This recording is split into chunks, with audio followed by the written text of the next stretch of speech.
All right. I think we're live. What's going on, everyone?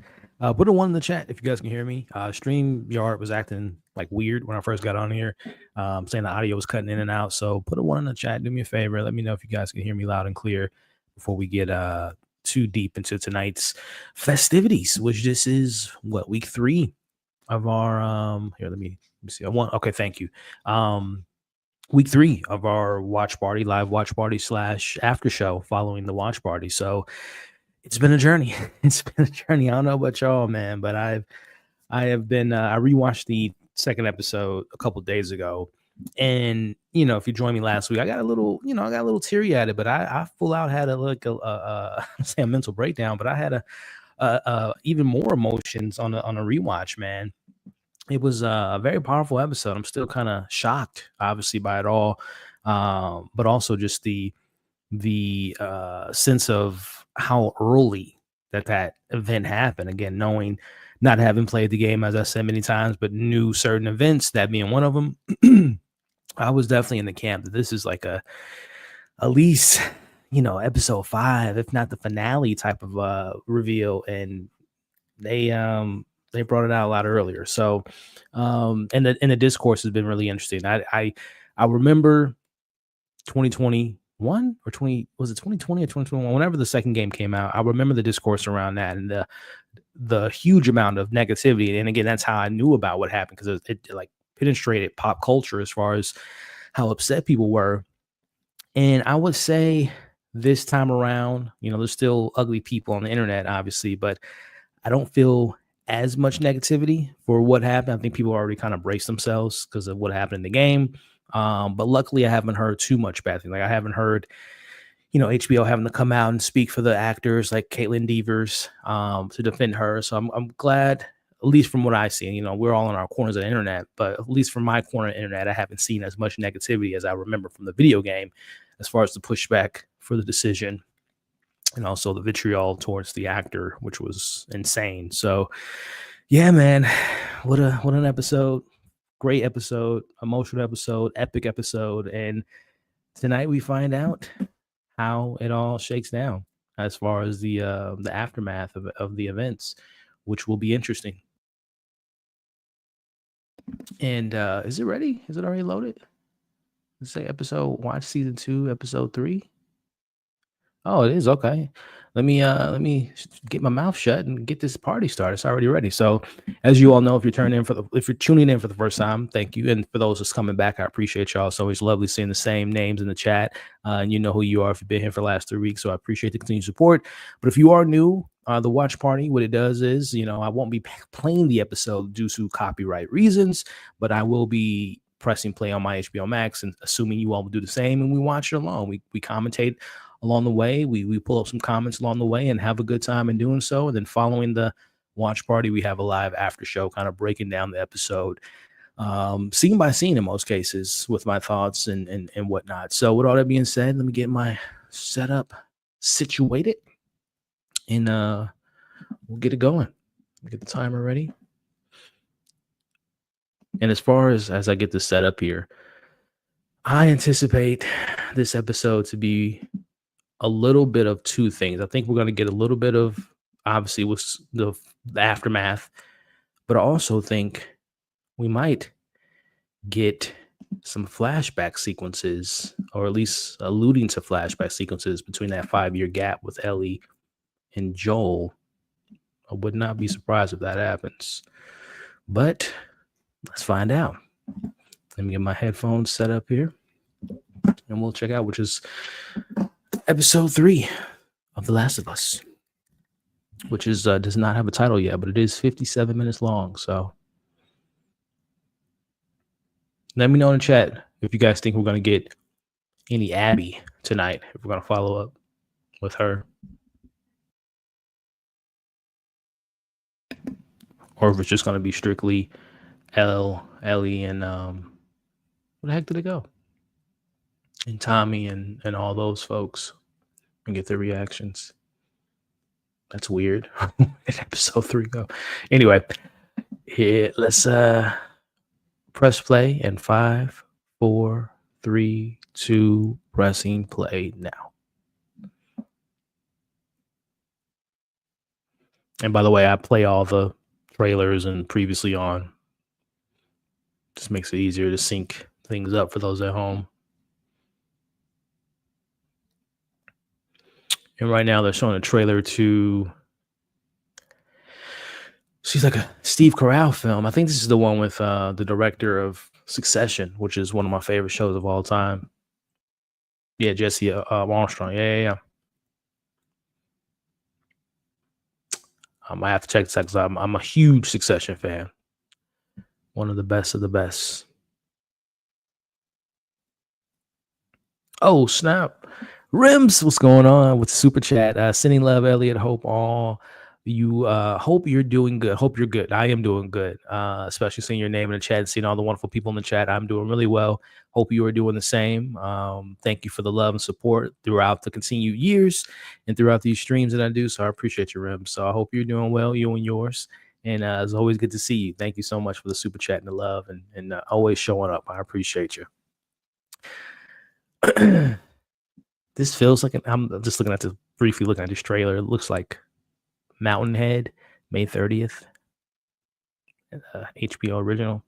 I'm gonna have to check it out again. I love Succession, but it feels like an episode of Succession, so we'll see. It'll be nice if some of those characters pop up. Obviously, I don't think it's a follow up to Succession. If it was, that'd be crazy. All right, so the episode's getting ready. Previously on.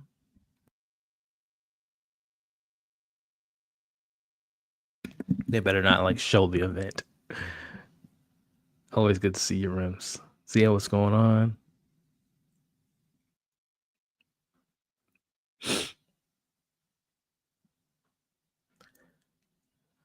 Aisha, what's going on? How you doing? Bobby, what's going on?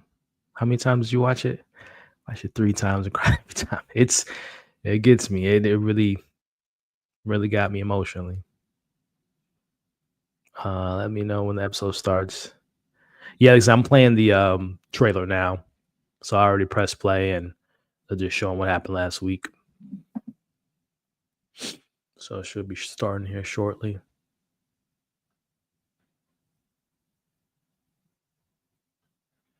All right, here we go. HBO the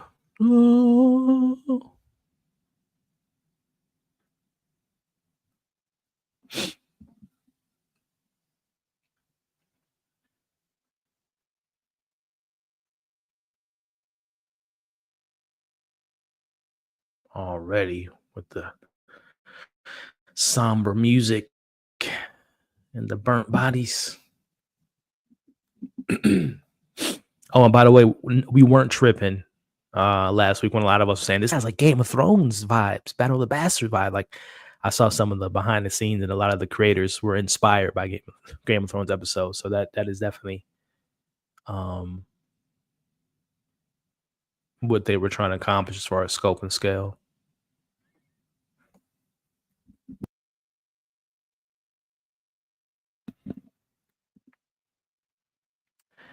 It's Tommy. I would assume Tommy knows at this point.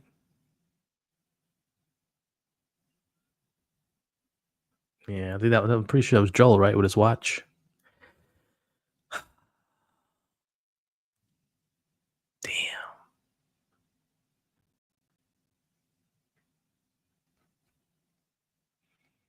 I hope they don't show his like face under the cover, blanket, whatever you want to call it.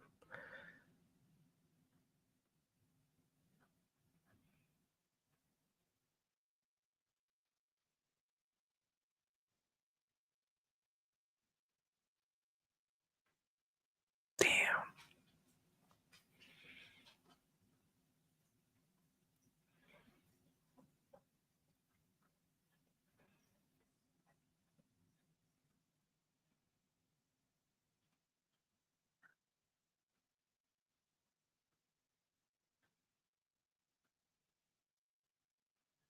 I wonder if they actually got Pedro to be in the scene or if it's just like a body double or a mannequin or something. Oh, let's clean up his brother's stuff.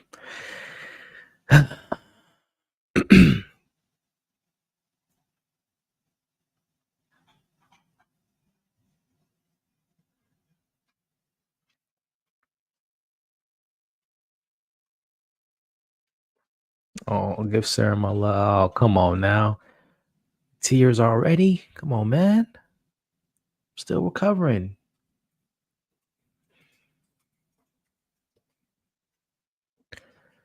Man.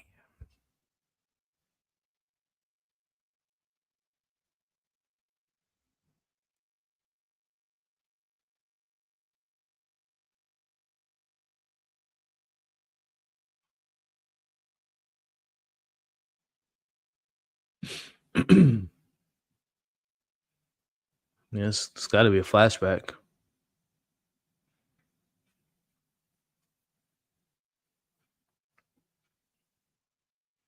Oh, never mind. It's not a flashback. I guess they have a hospital in there in Jackson.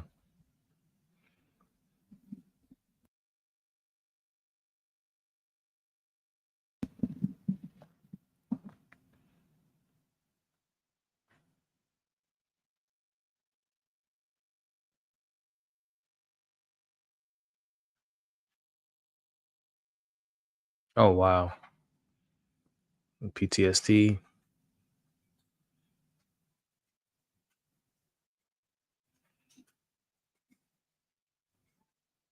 Wow. Wow.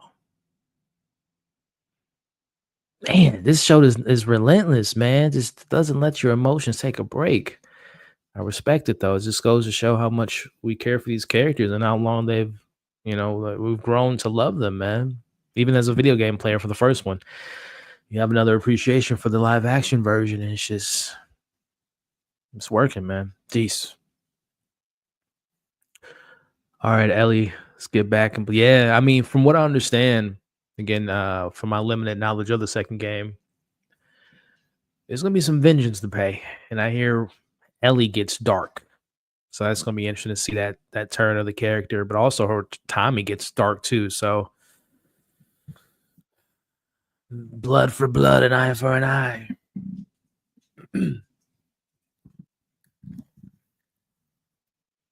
Hey, buddy.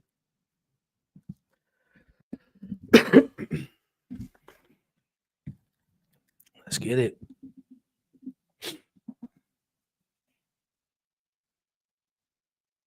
Time to rebuild.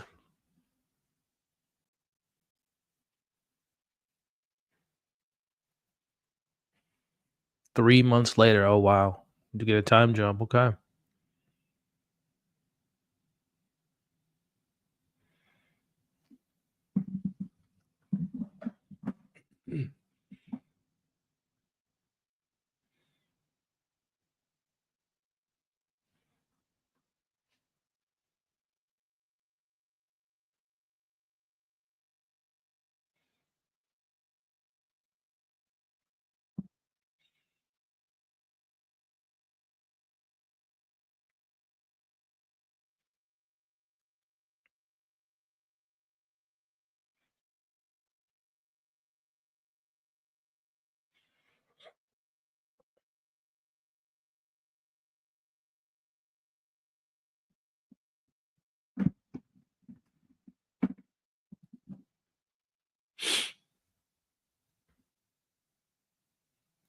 Damn, she been in the hospital for 3 months.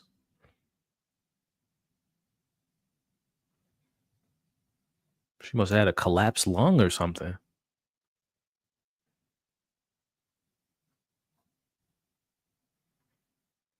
Oh, I didn't catch the intro. It was Ellie by herself. I'm going to rewatch that later tonight.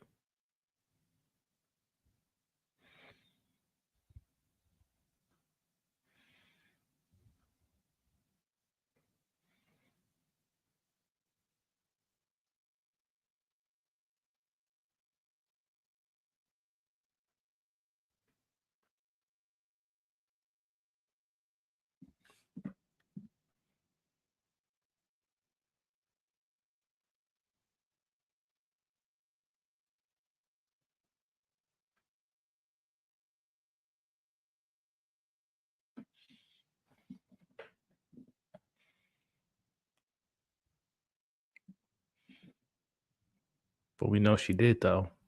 Or at least that's what she told Jesse.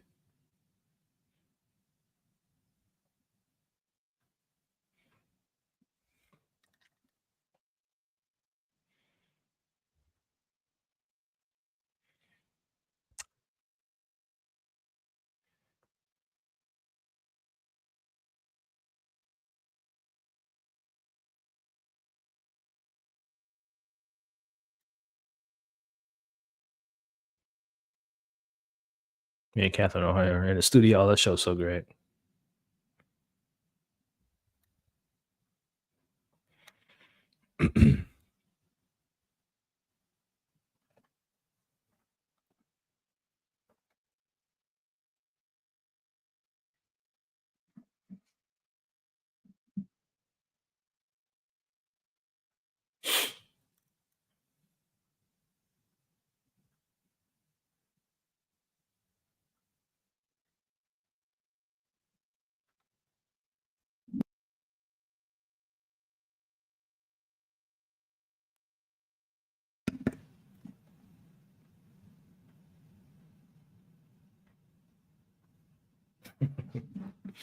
Yeah, she can read through it.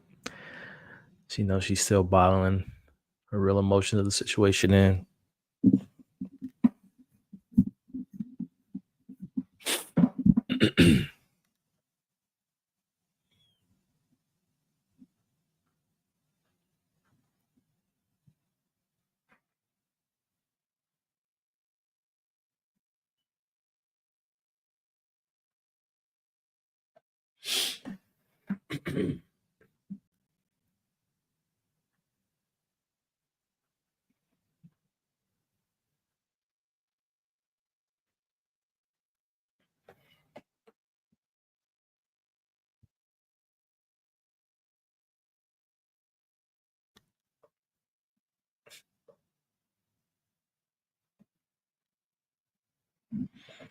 I can tell unhinged when I see it. Yeah, unless she's put on an act for sure. For sure, she's put on an act.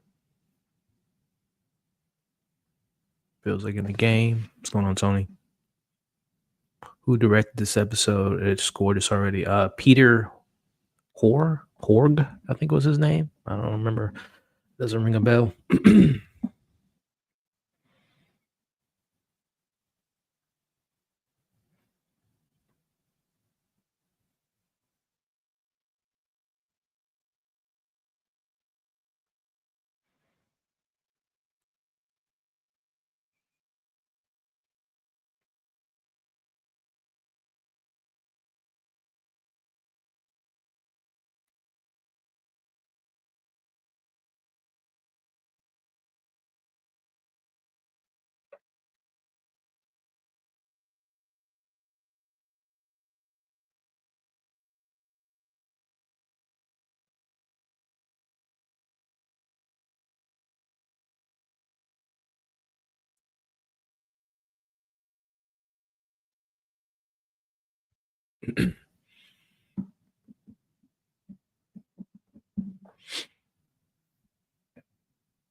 Is that his watch and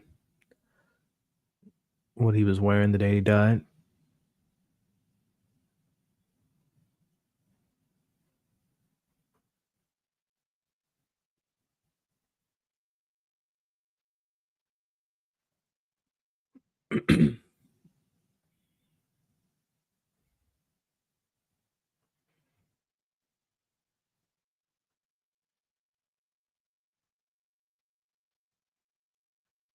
Yeah, grief is definitely a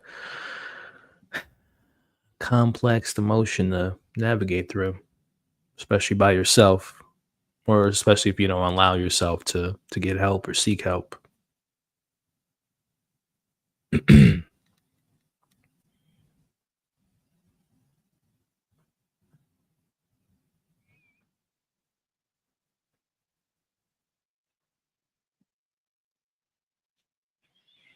Yeah, whoever said that comment earlier about the soundtrack or the score definitely holds a lot of weight in the scenes.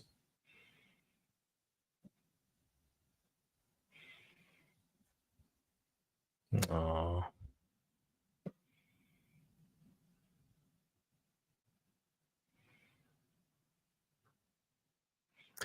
And you got to remember, man, they've been, you know, with you, navigating this relationship over, was it 5 years, 6 years, maybe?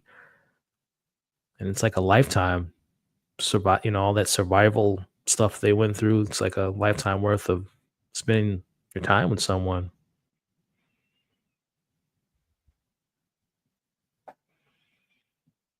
And she don't want to show anyone she's still affected by it.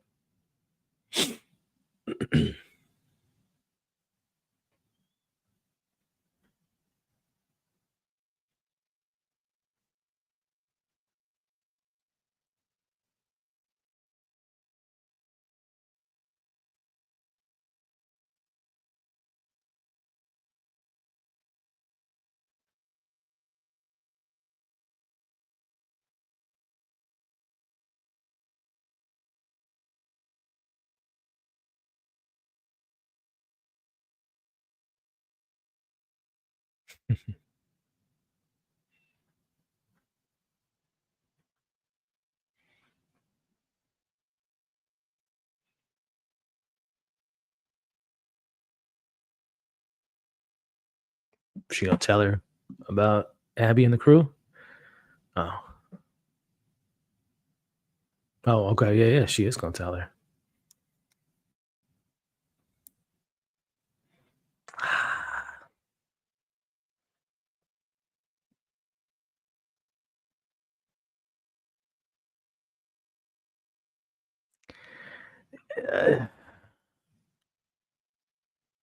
Should Dina be?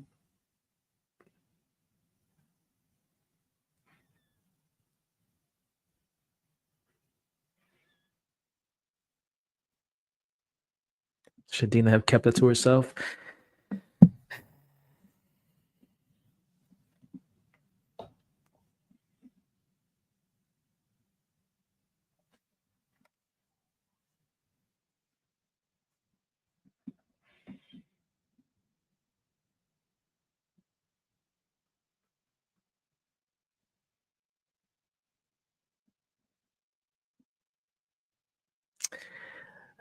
Is that something you keep to your grave?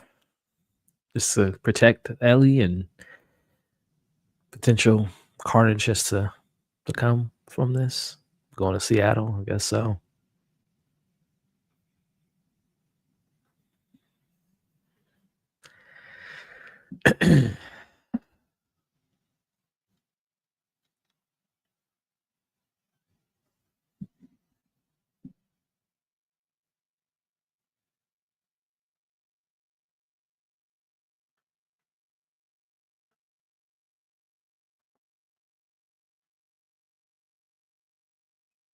What would y'all do if you were Dina?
So y'all think Dina made the right choice? She's a ride or die. Okay, I hear you, but sometimes the best thing to do is to not do anything at all, and silence can protect the ones you love from themselves. But I hear y'all. She wants her to get back to. In abundance, I'm right with you.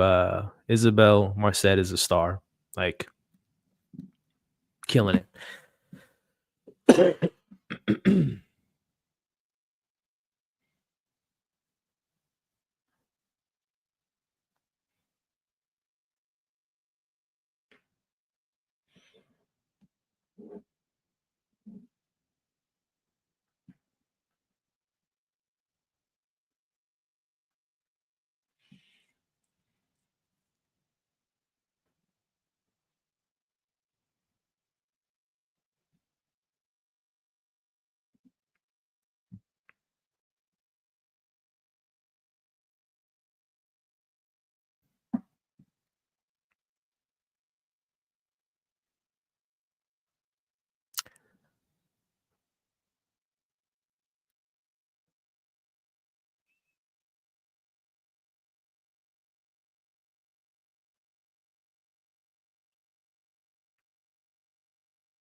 Yeah, this is interesting. Again, just taking it off of face value. I was told that Tommy is just as vengeful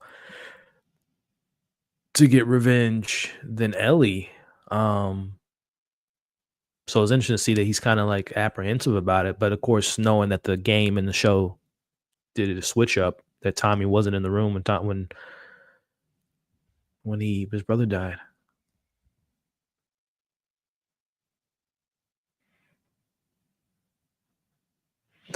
As I was saying, yeah, I think it's interesting that since they took Tommy out of the equation, that he wasn't in the room when his brother died. I guess he doesn't have that level of aggression and like as gun ho about this idea. But again, that's just based on stuff I've heard about the game. Not having played the game, but yeah, I would have thought he would have been like, "Yep, let's go." He already got a bag packed.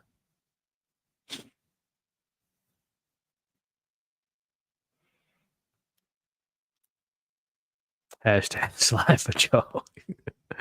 Nice. I prefer Tommy being more level headed. Yeah, it's interesting. Um, Change of pace and a different perspective to see him having that level of restraint, at least so far.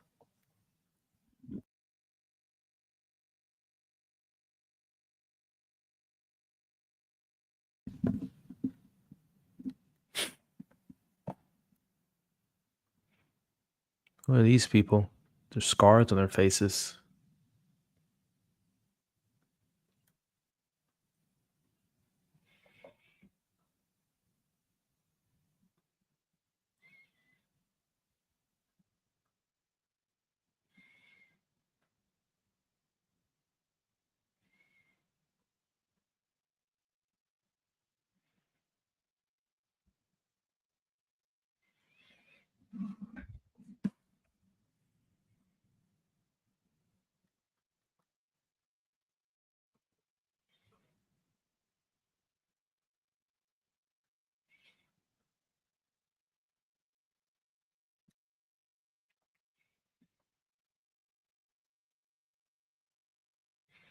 I assume these are not good people.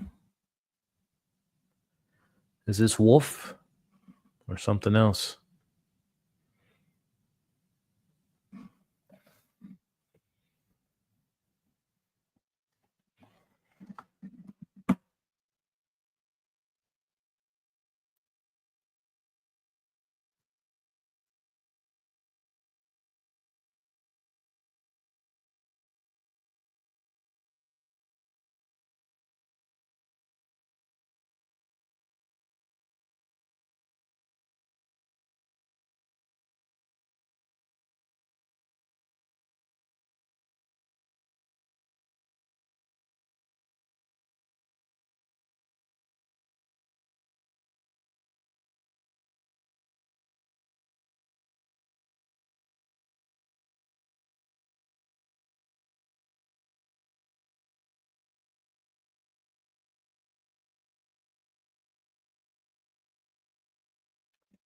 Oh no.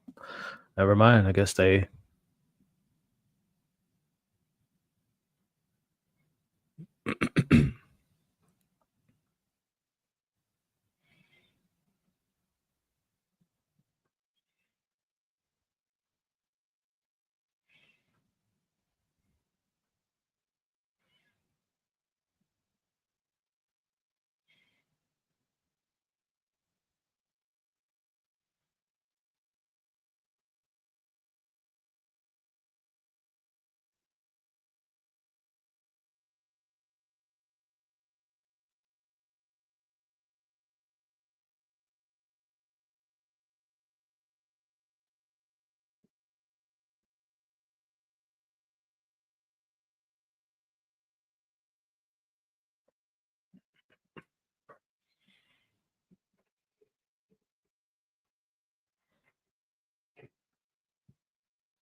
I'll tell you what, man, Jesse is a really cool, awesome character so far. Big fan of Jesse.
That's a good point.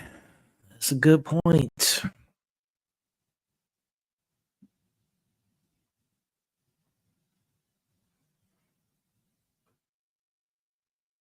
And you have no idea about the settlement in Seattle. It could be super deep.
I don't know, Seth. Can't take a word from a homophobic, but I understand the rage and anger, but I didn't really land on a good tone. Let's see what Ellie has to say.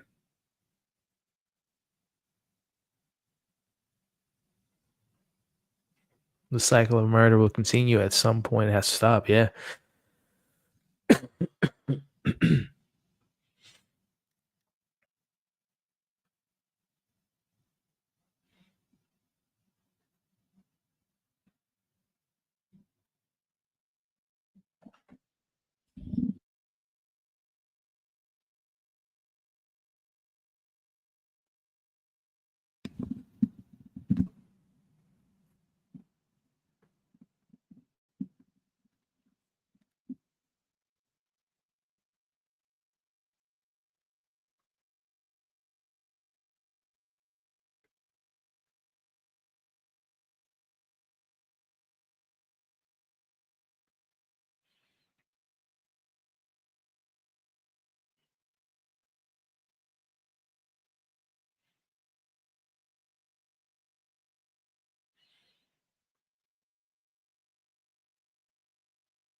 If I only had one critique, I know she had to write it down and get it all out, but I wish it was not spoken off of a sheet of paper and it was more like from her emotions and instinct.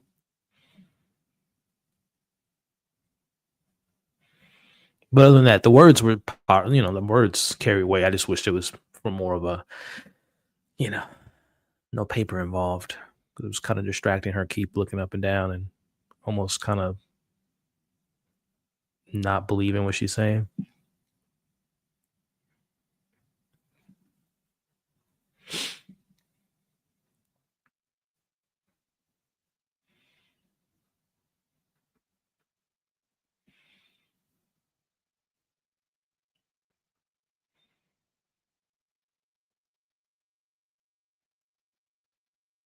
Three to two, 3-3, or 4-4, 4-5. I've lost count. I think No's winning right now by 2 votes, 3 votes. Hmm.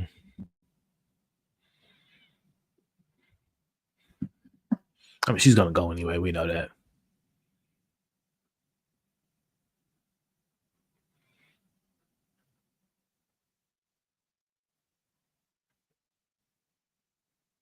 Wait, 1, 2, 3. At least she knows that Marie, um, Jesse, and Tommy voted yes, potentially. The 3 of them on the.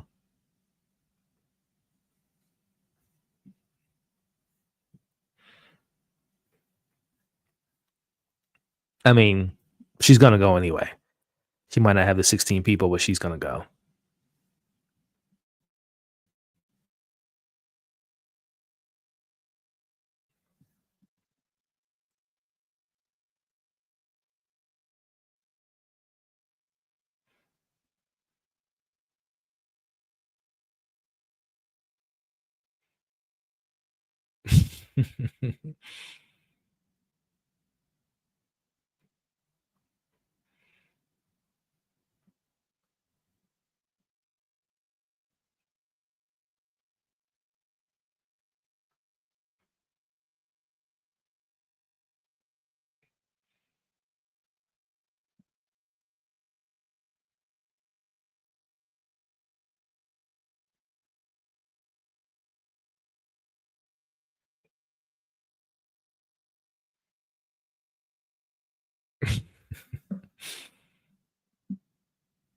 You think Marie voted no?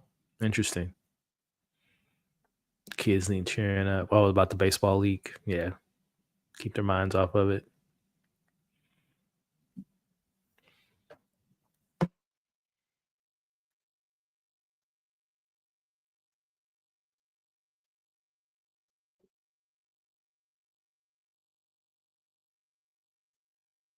Hmm.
Mm.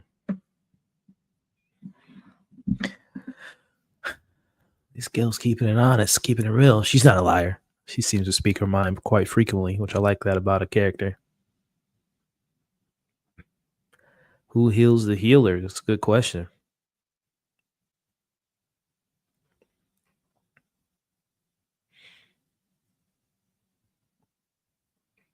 Oh damn. She got, she got the whole arsenal.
Telling y'all right now, a good foundation for a great show is supporting characters.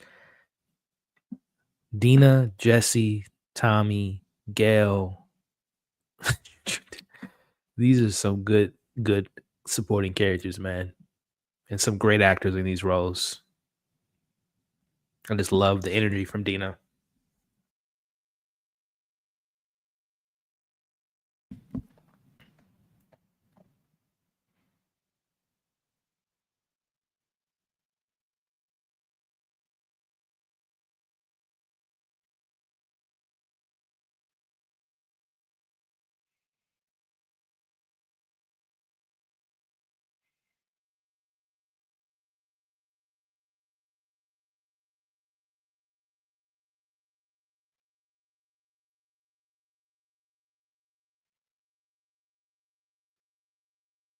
She talked to Seth.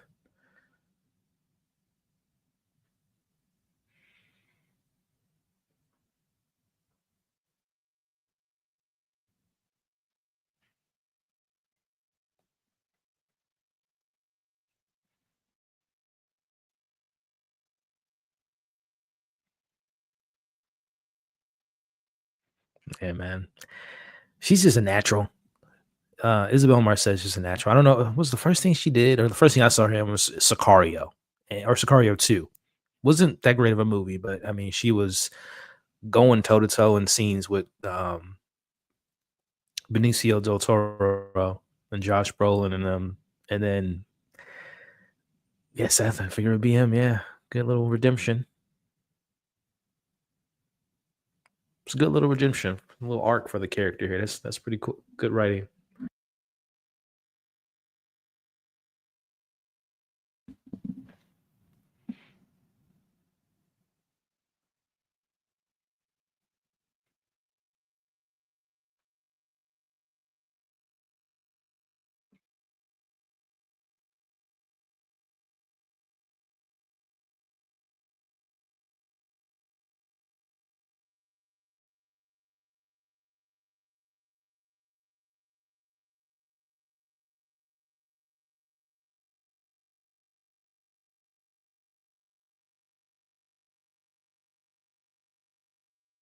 No, I don't think he's going. He's got a bum leg. Yeah.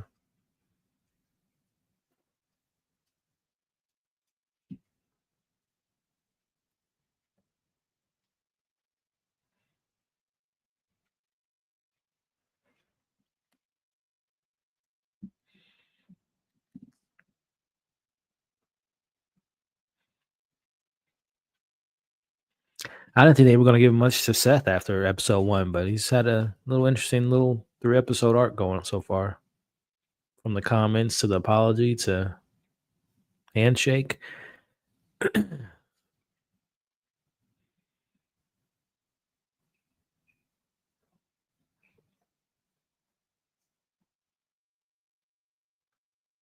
Interesting.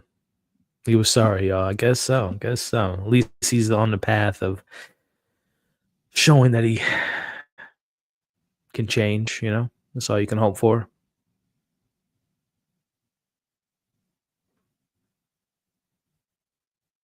Just making the necessary steps.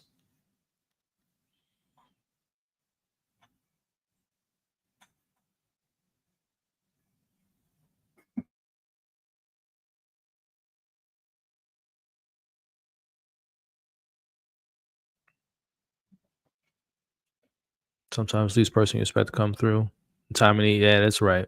I appreciate the right. That's what I'm saying. Give him layers, give him more than just that moment. I appreciate that from a narrative perspective.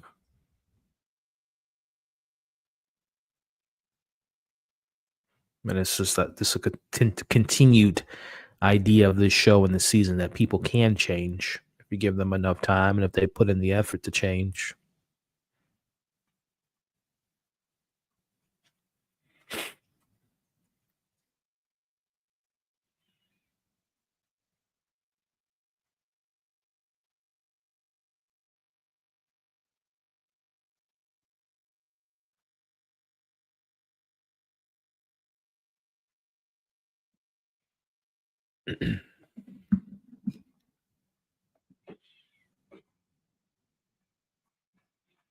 Coffee beans? Was that the last?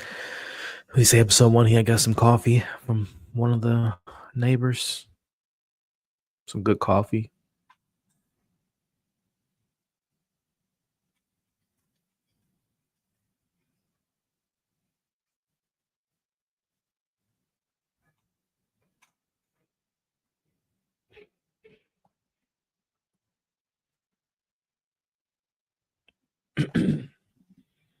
Oh, that is a beautiful shot. My goodness, frame that.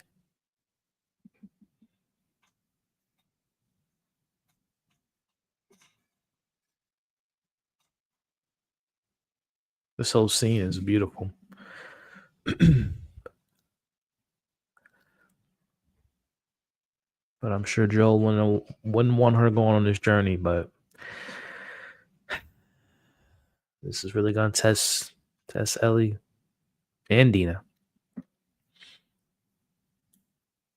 I really thought Tommy was gonna join along. Maybe he'll catch up to him later on. But I really thought Tommy was gonna be on the. I mean, it still could happen. I could still see him maybe when they're in dire needs. Him coming up fourth quarter, saving them or popping up and.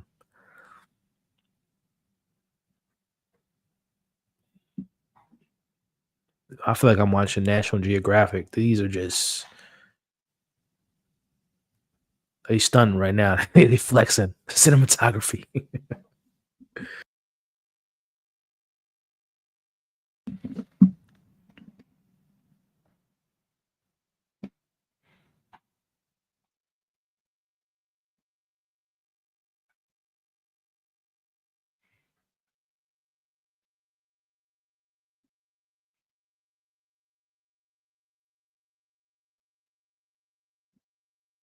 You're nervous for them. Me too. Was Read Dem vibes? Let's read. Oh, a Red Dem Redemption. Yeah, for sure.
I'm just thinking about the Tommy angle of it all. I think Tommy will be coming after them because they're gonna find out they left the town.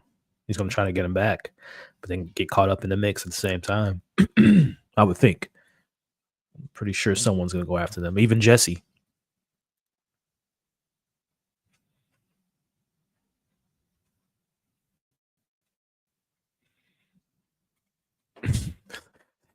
Ellie trying to get some action going or what? Make your move, Ellie. That's what I'm saying. That's one of those that tone. I know that tone. It's just like, the mood, it's just like, okay, I guess we're just gonna go to bed now.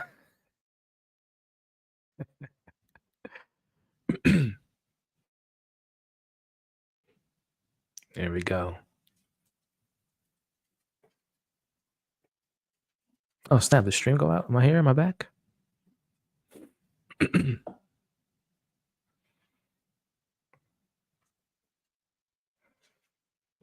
a one in chat if I'm back because I saw the stream cut out for a second. My internet's raining out here.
So her and Jesse got back together this last 3 months.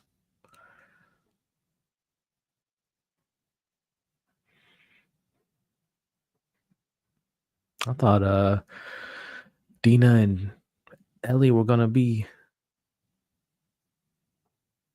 Maybe this is their moment. There we go. There we go. Is she with Jesse now?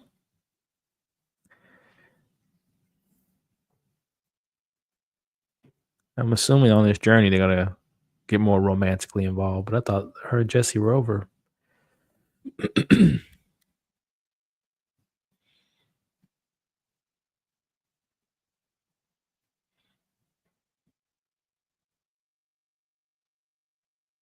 Oh, is that the people we saw on the road?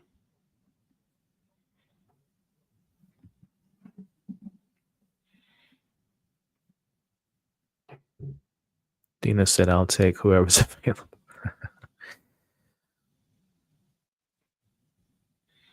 Oh yeah, that is that group that we saw.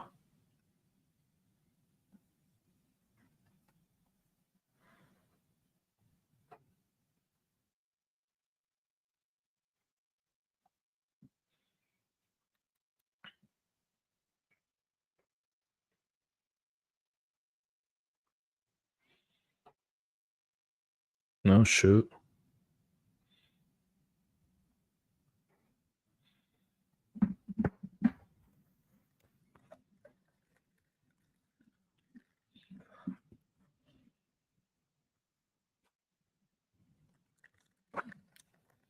The whole crew get massacred or taken out?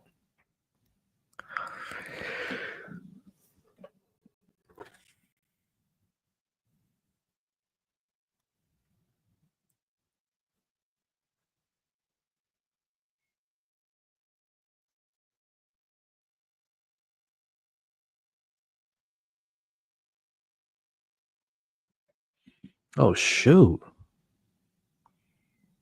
Is this the Wolf Crew? Killing kids? I think it's time to turn around. If this is Abby or the Wolf WLF. Yeah, time to go back home.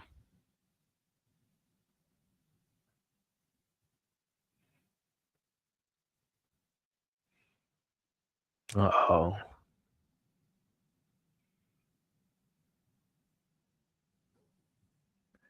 Is Dina pregnant?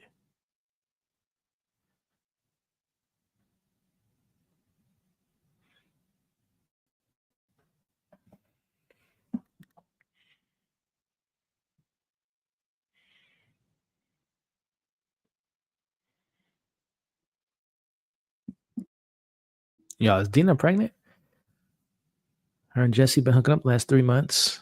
And I mean, it is disgusting, but she said it's never happened to her before as far as the throwing up after seeing something like that. Morning sickness. That would really complicate things, I would imagine.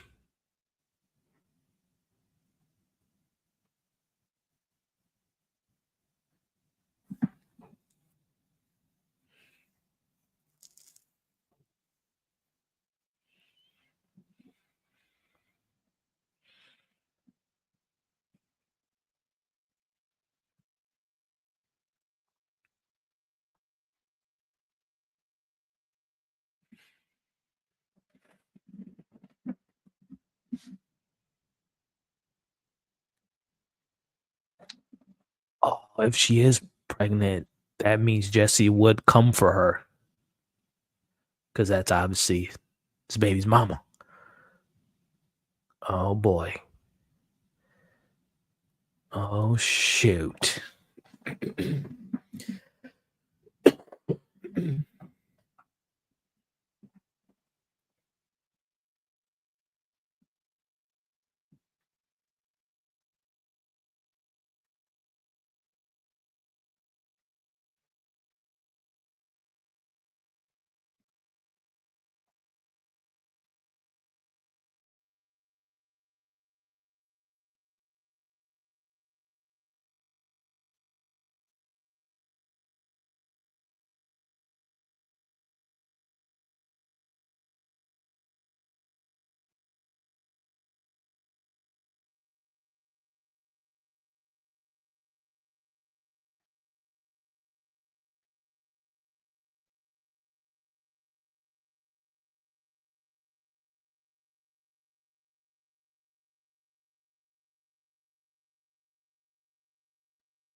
Manny.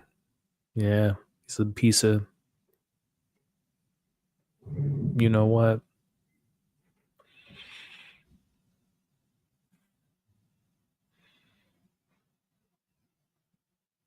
Yeah, I don't know what Ellie and Dina gonna do with this. Tanks. They got ammo. They got looks like heavy. Yeah.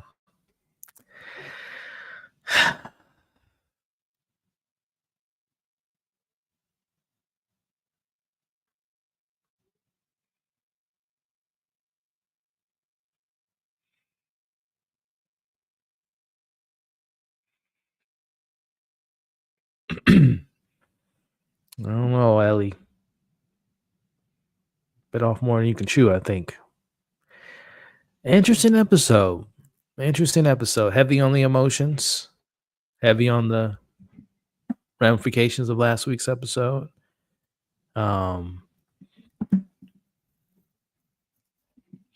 Obviously, we'll talk about it in the after show tonight, but really put an emphasis on, one of the big questions I had was the absence of Joel. Who's going to have to step up from a performance narrative? Obviously, Ellie's going to be the lead, but every good show has good supporting characters, so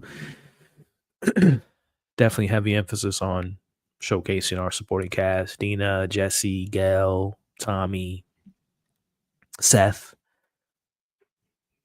Yeah, I like this score playing right now. It's like Joel Santana or something.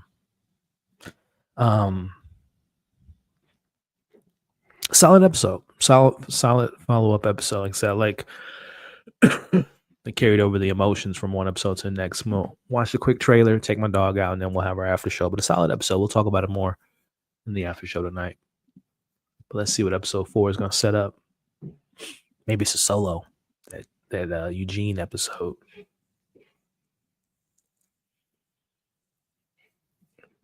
Jeffrey Wright as Isaac.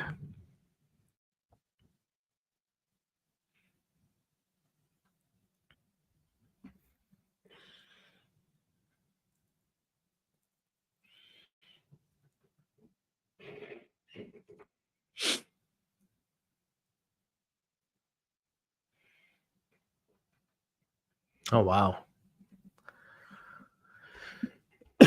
Like I said, this episode is a little bit of a breather. It looks like next week's going to pick up. Why she got on Ellie? Okay. All right, y'all. Well, we will resume our conversation in about 10 minutes. Take my dog out, get a little refresher. We'll discuss this episode again, a solid episode, some good emotions, good foundation to move forward. But we'll discuss that in a little bit. Like I said, I'm gonna take my dog out, get a refresher, and then we'll come back in about 10 minutes or so and break it all down. So I appreciate y'all joining on Watch Party. Hopefully you all can hop over, stay on the stream, take a little bathroom break, and we'll discuss all the events and all the things that shook down this episode. So I will see you all in just a little bit. See you in a bit.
We're back. What's going on, y'all?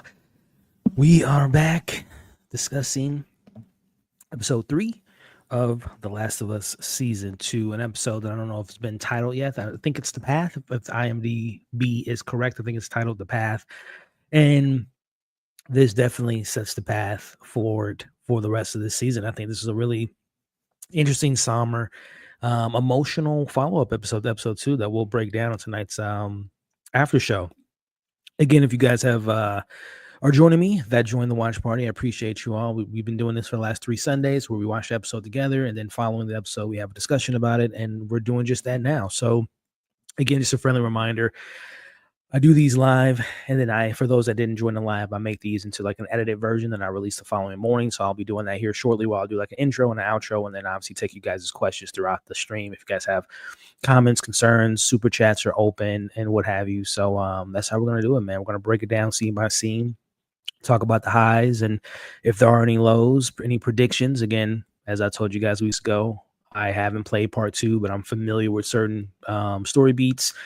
But at this point, I'm pretty much an open book as far as I don't know what's coming next. So this is really exciting to explore this second chapter of this story, minus Joel, and seeing Ellie's journey or path, as this episode's title, to get revenge or forgiveness.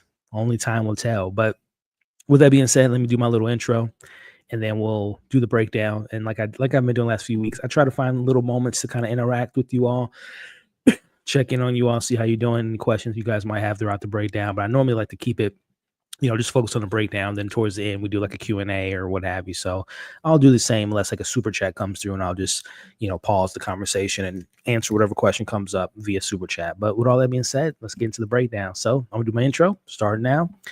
What's going on, y'all? Welcome back to this breakdown of season 2 of The Last of Us, episode 3, titled The Path, an episode that I believe sets the path forward for what we can expect to see for the rest of the season, which is this journey with Ellie and Dina and our characters after the Joel incident, after being attacked, and how will these characters move forward.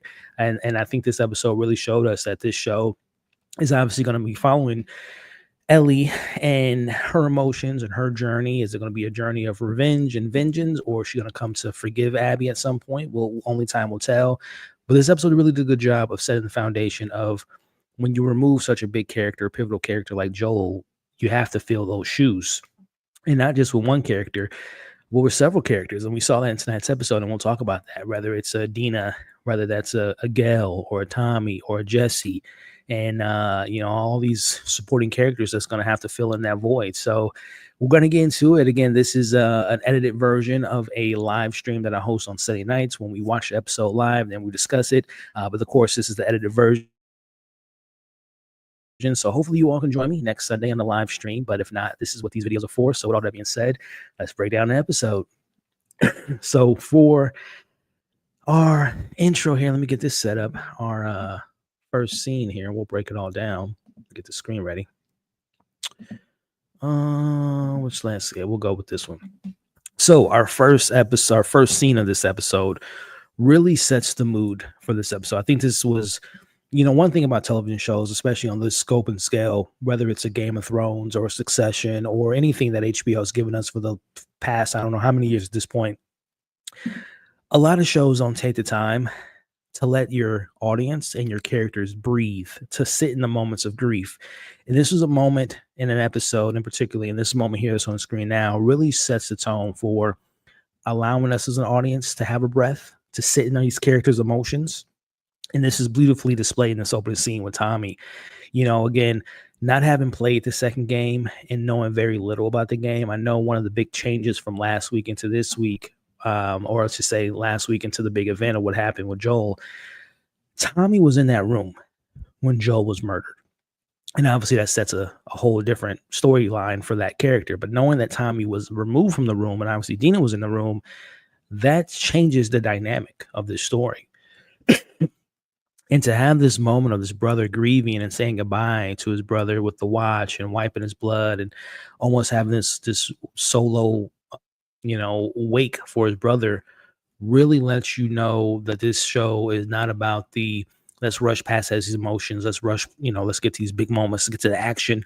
no, we're gonna sit with these emotions. We're gonna sit with these characters, and we're gonna learn to feel what they're feeling in these moments. And I really do appreciate a scene like this, and it makes me very intrigued to know, as we'll talk about later, knowing a little bit of what Tommy does in the game in part two. Like, he's on this Rambo vengeance path, and who knows, something might happen where he gets that bloodthirst, so that he wants to seek that revenge. But as of right now, he is kind of, coming at it from a different angle. He's not as headstrong or as aggressive as Ellie. So it's really interesting to see Tommy moving forward. But again, beautiful scene. It's a moment for the character to grieve, but it's also a moment for the audience to grieve. And throughout this episode, so I really appreciate that the show took its time to let us sit in these emotions, took its time to let us, grieve a loss of such a pivotal character. And this scene did that beautifully, in my opinion. So kudos to them to not rushing past such a big moment for the characters, but like I said, also us as an audience. So I definitely like how they set the tone, how they set the stage, and allowed us to be able to see where they're coming from. I really appreciate that. But from one moment of reflection and one moment of like having to see where we're coming from to the next, I mean, this right here, if people, again, it baffles me that people still question Bella's an actress. I mean, she's just fantastic. These emotions that we see early on are just set such in a way. We have this scene here of Ellie waking up in the hospital, and she's still in that room. She's still in that room where Joel died. That was the last thing she remembered. And it's such an interesting way to put us in the character's shoes. She has what I assume is a collapsed lung or a broken rib, some pretty dire injuries, because she was in the hospital for over 3 months, I believe, or in that 3-month span that will jump from episode 2 to 3. But this moment here, again, sit in the moment, appreciate the moment, grieving with these characters, and her waking up, and it shows us that she's still in that room mentally. Obviously, physically, we know she's not in the room, but mentally, she's still there. This is something that's going to stick with her for the rest of her life. Regardless of what happens with her and Abby, that moment of Joel seeing him die and the way that he died will always be, something that she's going to remember. And that is just haunting, right? That's just haunting to think of, to be already in this apocalyptic world, and knowing that these characters not only sit with their fear of what's around the corner, are they going to make it to the next day, but then having these emotions when you lose someone as close as Joel as was to Ellie. So again, I thought early on this episode really did a good job of letting us know where these characters are and not rushing past these emotions, not jumping to the next chapter, not showing us, Abby and the rest of the crew, right? We got glimpses of Manny later in the episode, and the Wolf crew, and the extent of their arsenal and their army and what have you. But it was just really great for this show to let us experience these feelings with these characters early on, and I thought they did a good job of doing that. But let's see what else they got for us, man. and also shout out to, I love the way this episode looked from a visual standpoint, and from a score. The production and score was very, very beautiful in this episode. But going back to the breakdown here, again, we get a bit of a time jump, but we're still in these emotions. So we find out we're 3 months later. Ellie's been in the hospital for 3 months, but Jackson's rebuilding.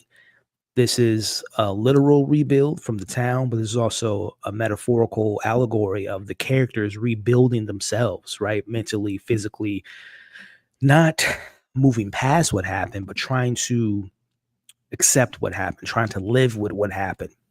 So again, I love how this idea of rebuilding the town is felt throughout this episode, of the characters rebuilding themselves to get back to either their old selves or a new version of themselves, or a combination of both. So I love that idea of like physically seeing this town trying to rebuild their lives, trying to cope with the loss of the town, the integrity of the town, their loss, their loved ones, what have you. So it's a really good way to kind of illustrate that very early on. Again, this episode, the path, not to beat a dead horse, but this is the path that these characters will have to move on moving forward. Is it going to be a path of vengeance, a path of wrath, a path of hate, or is it somewhere in between? Can you find that level of moving forward and level of acceptance, right? So I think this was an episode that sure a lot of people might not remember on a scale of like, oh, this was the episode where blah blah blah did this, or they killed this many infected or whatever. But this I think this episode you got to think about when you look at the overall story of this season, and like this was the episode that kind of hit the reset button.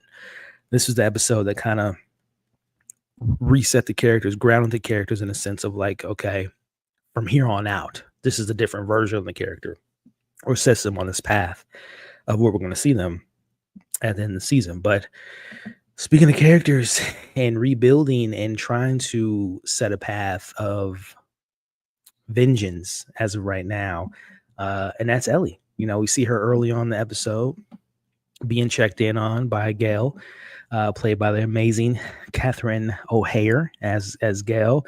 And I again, going back to what I said earlier about how this show is going to be able to kind of, I don't want to say pick up the pieces, but again, when you lose such a big character, again, during our conversation last week, a lot of people talked about how this loss of Joel reminded a lot of people, and I agree with them, of the loss of Ned Stark. And if you guys recall that loss of Ned Stark, it was for those that didn't read the book like myself, it was unexpected, right? But you're thinking to yourself, who's going to fill in these shoes, right? Who's going to fill in the Ned Stark? And of course, from there, we got the Sansas, Arya's, Jon Snow's, Robb Stark, so on and so forth. And I think this episode kind of gave us a hint of what this show looks like without the, the Joel character. And someone like Gail is on that roster. Someone like Gail is a character that's going to have I think a bigger role in this overall story. And if I'm not mistaken, if my memory serves me correctly, Gail is a brand new character from the show, right? She's not a character from the video games. Like, this is an original character that they built from the show for the show's purposes of telling this story that from the video game, but with some alterations. And I think, number one, Catherine, phenomenal actress, but this character so far is very interesting because there's a level of self-awareness. She's very aware of her interactions with these characters, like an Ellie. Like, she later on in the episode, she calls her on her BS, liar and lying. She does a little bit of both. She's a liar, as she says to Tommy later in this episode. But I like that she can see through the BS, but she also knows there's a time and a place to address someone like Ellie, who's just recovering after her injuries, but also recovering after Joel. She's playing the part of like someone that's there to listen. That's her job, right? As a therapist of the town. But she knows when and where to have her battles, right? She lets Ellie essentially lie to her in her face. I'm fine. I'll deal with certain things. I'll learn to move past. Like, she's saying the right words that a therapist would like to hear to let them know that their client is okay. That's what Ellie's doing.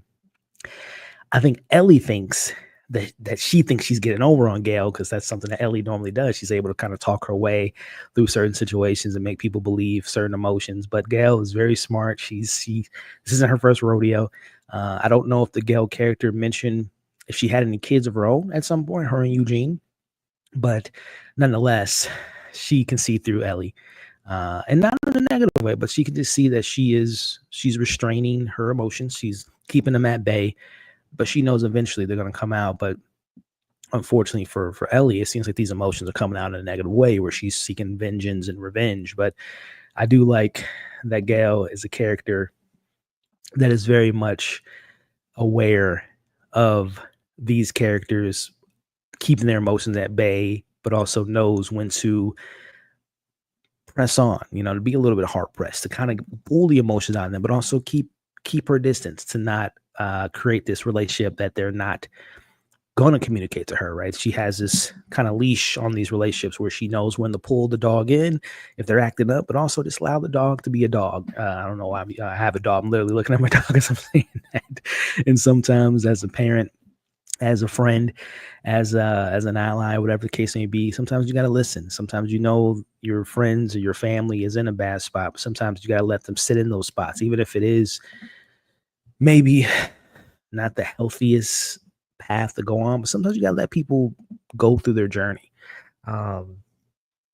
Hopefully it doesn't get to the extent where it's harming themselves or others. In this case, this path that Ellie is on, it could be detrimental to her and other people. But I think Gail right now, at least, doesn't think Ellie has it in her to go to the extents of revenge. But again, um, I like what they're doing. And I also like that they are showing us that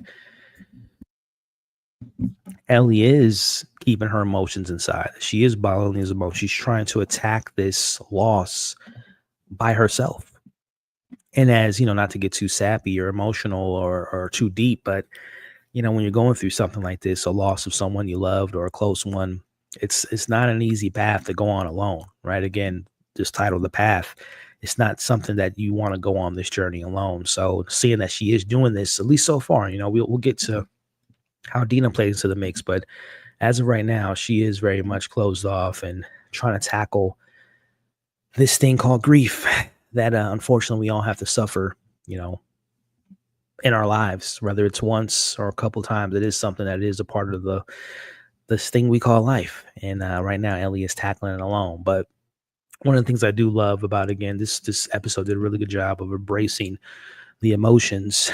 You know, we've seen Joel's house from the outside, right? Episode 1. We never went to the inside. And again, I might be getting too deep into it, but again, it's like this idea of these exteriors of these characters, right? These you know, the last week's episode, the wall breaking down and then getting into the inside.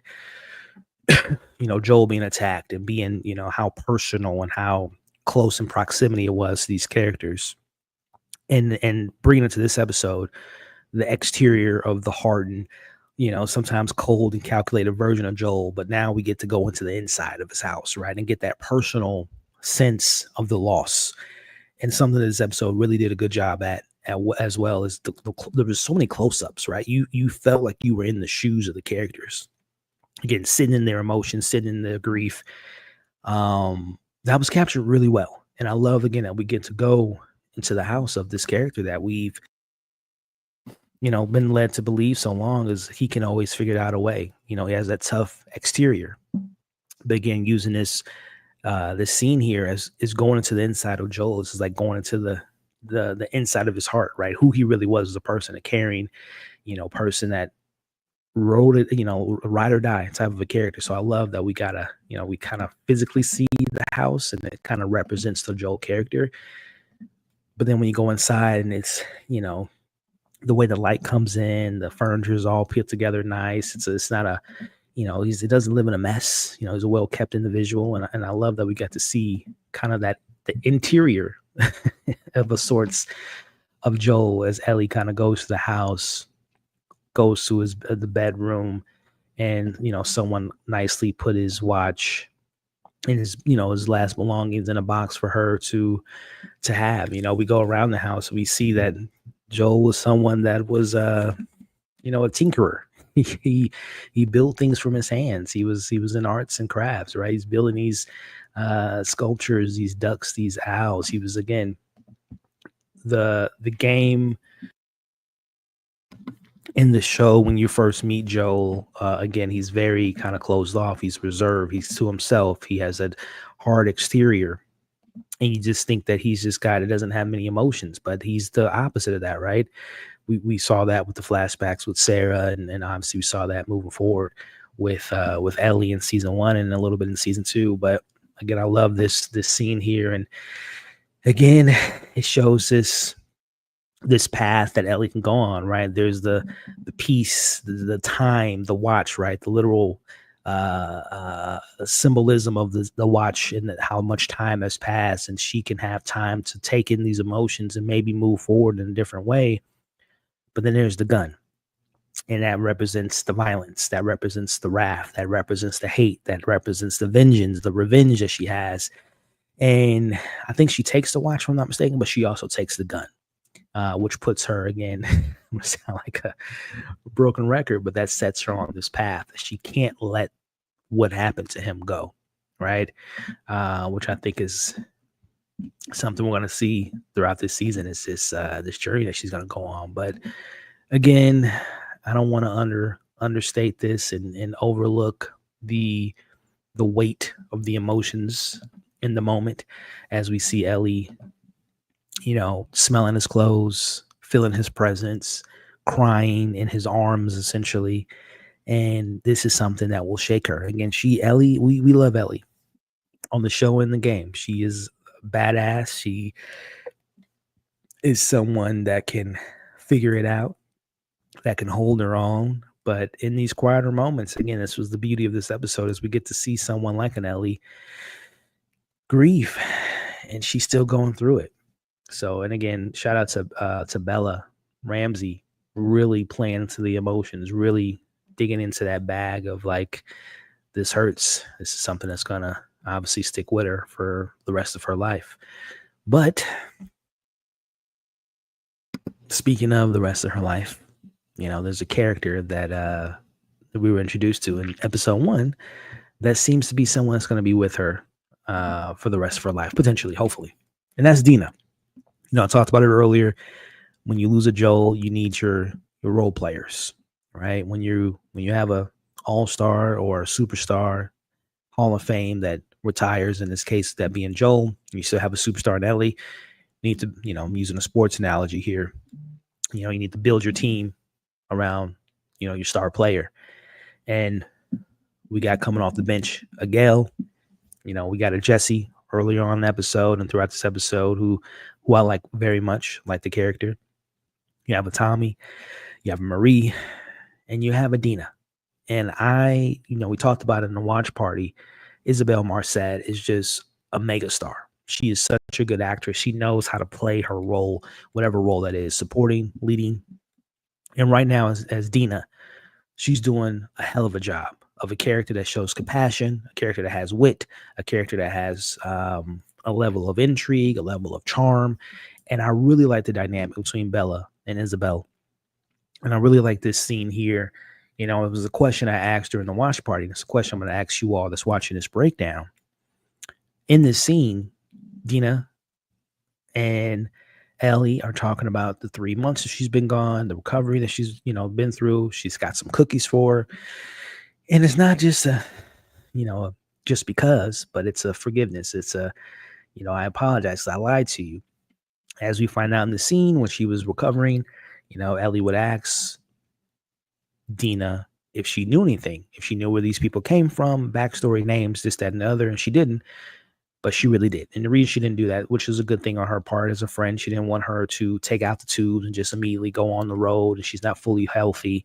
So definitely a smart move on her part. But the question I have for you all, as she proceeds to tell Ellie, they're from Seattle, Owen, Abby, Mel, the whole 9, right? Nora, she tells them the whole crew, Manny. Should she have done that? Is that the right move? Of course, you could think of it as, she wants her revenge too. She's a good friend. She's telling her this information and giving her the choice to either pursue her vengeance or to at least know, right, that they're not just a mysterious bunch of crew that just popped out of nowhere and you're never going to see them again. At least she gave her the information that she had. Or is that something you take to the grave? Knowing how Ellie is so headstrong, so driven, for better or for worse, and she's going to probably, as we see in this episode, go after these people. As a friend, is it better to keep that to your grave and prevent more death? Not just Ellie, but who's to say if you attack them, they come back to attack you, and it's just this ongoing cycle of violence and loss. Let me know in the comments. If you were Dina, do you tell Ellie what she told her and proceed to go with her to Seattle to get revenge? Or do you keep that to your grave to help your friend keep their life, but also prevent other loss and chaos and bloodshed on both sides? What do you do? Let me know in the comments. But either way, again, this sets the path that we're going to be on, that now that she has this information, it's pretty hard to not take that and get this information. And also too, I like that this shows, I don't want to glance over this, the maturity of Ellie, right? She could have been upset with Dina. She could have held that in. It's not on the same level as the anger she had with Joel, because obviously there's a little bit of a romance there. She wants to see if there's something to pursue. But also the the lie, what have you, that she kept from her all that time isn't as severe as like keeping the lie like Joel did. But neither here nor there. I think that this shows a level of maturity that Ellie wasn't like in her feelings, like, why didn't you tell me? Like, she understood why she didn't tell her at the moment, and that she did eventually tell her, right? And she didn't tell anyone else. So, there's a level of maturity there, and a level of also trust between the two. Dina did say that she didn't tell anyone this information, but she wanted to give, the information over to Ellie first, which she did. So again, it shows a level of growth, but also a level of trust between these two characters. All right, so for my live people, I'm gonna check in with y'all, see what you're talking about, see what you're agreeing or disagreeing with, but also doing a little, cleaning the house. Hit that thumbs up, man. If you guys are enjoying the conversation, appreciate the commentary. I would appreciate if you can hit that thumbs up, hit the share button.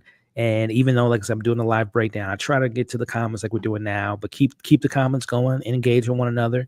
And of course, subscribe to the channel if you haven't already. If you're watching this on YouTube, or if you're watching us on Facebook, and we're also live streaming on X. So definitely subscribe. Let me go up to the top here. What's going on, Nisi? Good to see you. Thumbs up. Tommy always went to Seattle again. Yeah, we'll talk about that here in a second. The change potentially of Tommy. Yeah, you agree with me on the breath of fresh air and letting us kind of sit in the emotions. I don't think Gail knows about Ellie's violent nature. Ellie is smart. She did hide from Gail, and Gail is trusting. I think Gail is aware that Ellie was being reserved, but yeah, to your point, I don't think she knew that these bottled up emotions would lead to violence. So I totally agree with you there. Also kind of psycho watch 3 months later, she's dealing with it. Yeah, that's a good point. For 3 months. Also, Dina didn't waste time. She planned the route. Yeah, that's a good point too, as we'll talk about later. Good points. Keep them coming. But let's talk about this. So, as spoken of last week, and also a little bit in the watch party and a little bit in this breakdown, the change from Tommy being in the room in the video game and him not being in the room in the show. And from what I understand from the video game, mild spoilers from the video game, and that might come to fruition in the live action show, but who knows? But from what I come to understand is, since Tommy was in that room, that set him on a path of like bloodthirst. From what I understand in the game, Tommy is like straight up killing folks left and right. And who's to say that might not happen in the show, but it's obviously going to be from a different angle because he was in the room. And from this scene that we have here now, it seems like Tommy is very apprehensive about the root of violence. He has a family to take care of, and he also knows his brother was on a certain path that he doesn't want to go down, but more importantly, he doesn't want Ellie to go down. There was a line that he said in the show, and I don't remember it verbatim, but it was on the effects of when she comes to Tommy and says, like, if this was you, Joel would be going to Seattle. He would already be there.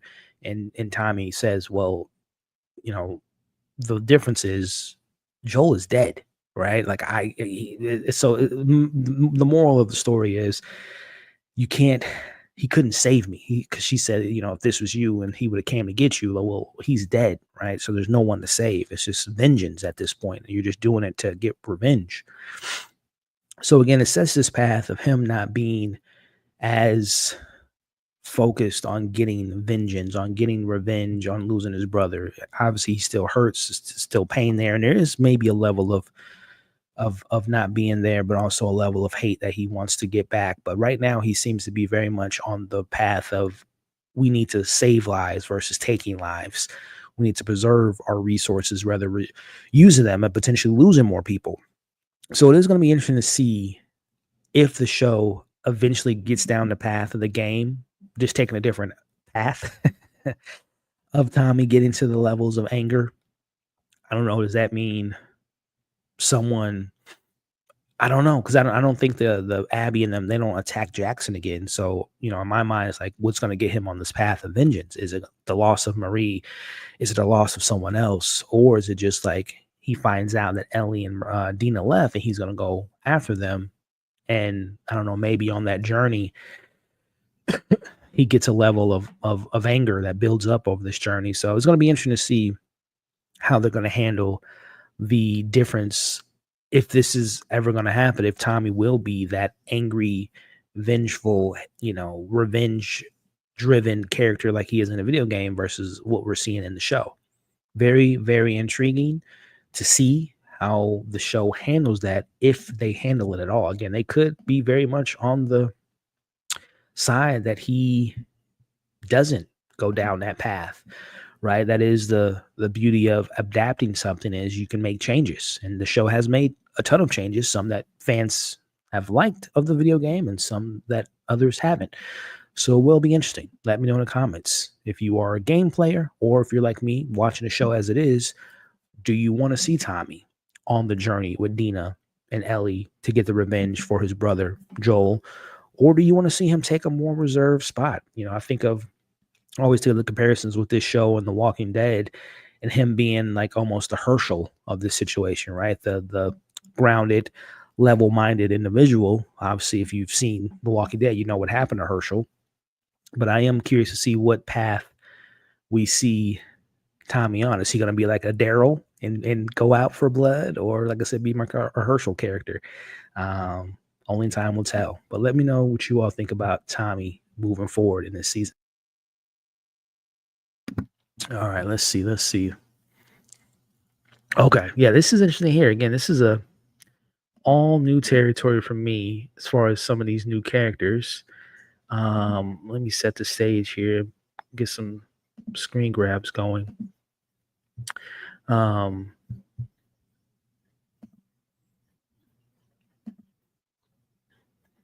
Let's talk about these people here. I don't know if they said a name. I don't know what their symbol means, but they seem to be a group of, I don't want to say nice people. I don't even know if that's the proper word to use. I mean, this is a world of survival.